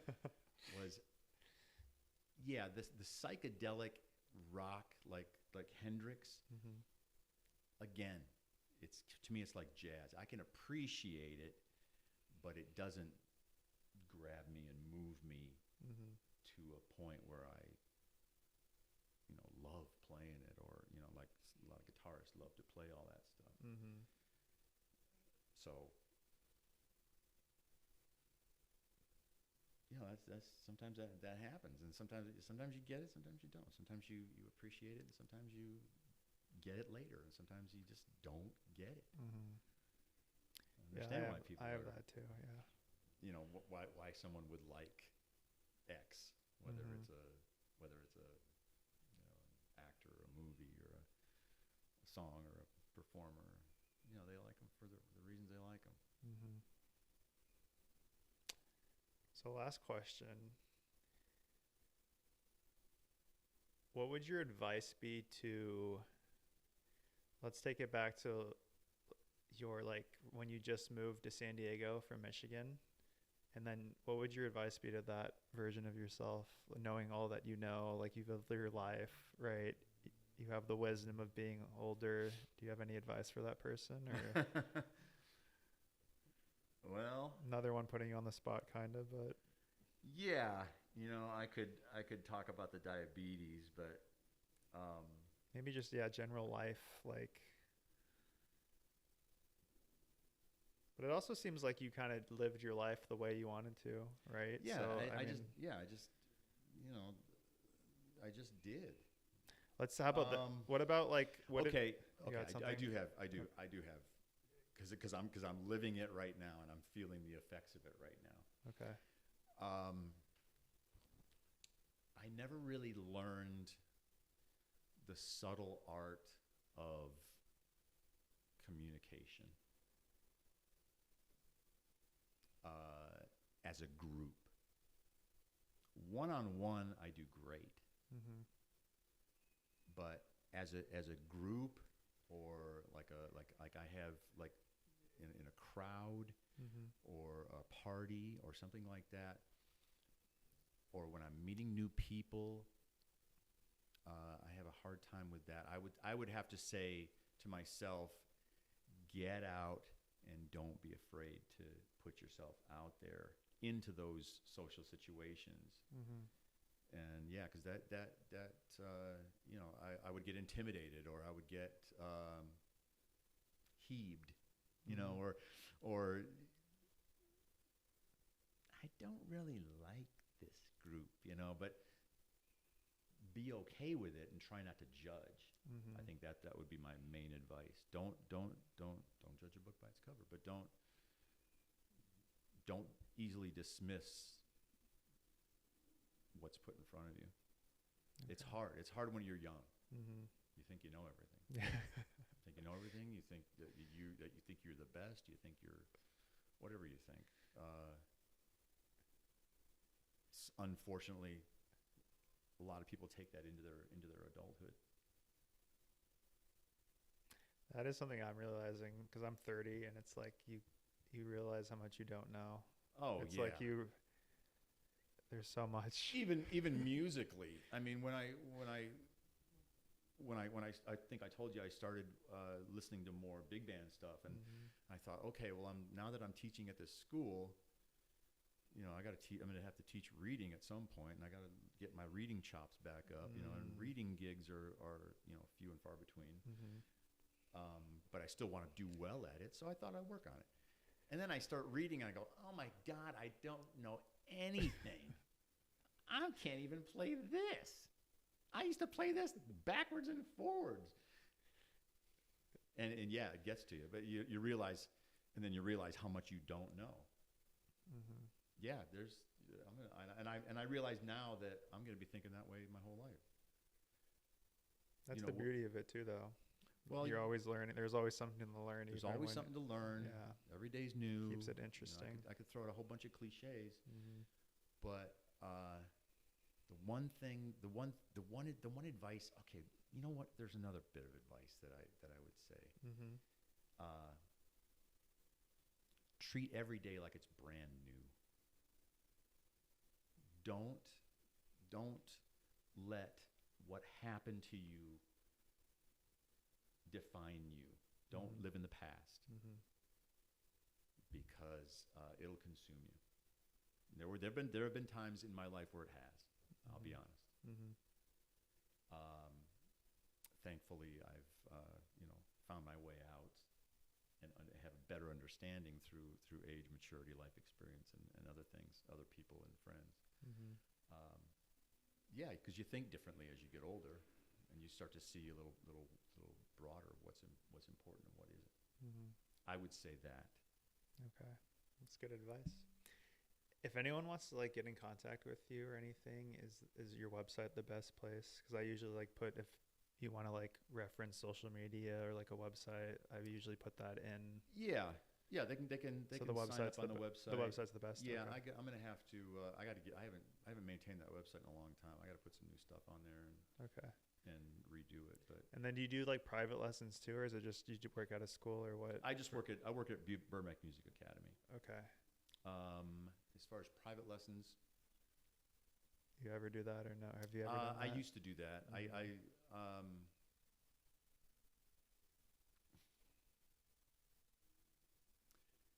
You know what? I would consider it. You would? Yeah, Okay. I haven't done it I haven't done private at home or any of that kind of stuff in so long. Okay. I mean, now there's Zoom, but doing drums on Zoom, Yeah. there's a It's not the latency same. and there's fluidity that all that stuff doesn't really work very well. Yeah, they can get a hold of me through Burbank Music Academy Okay. And then your or website the website. for your contact info. Sure. Cool. All right. Thank you. Appreciate it. Thank you.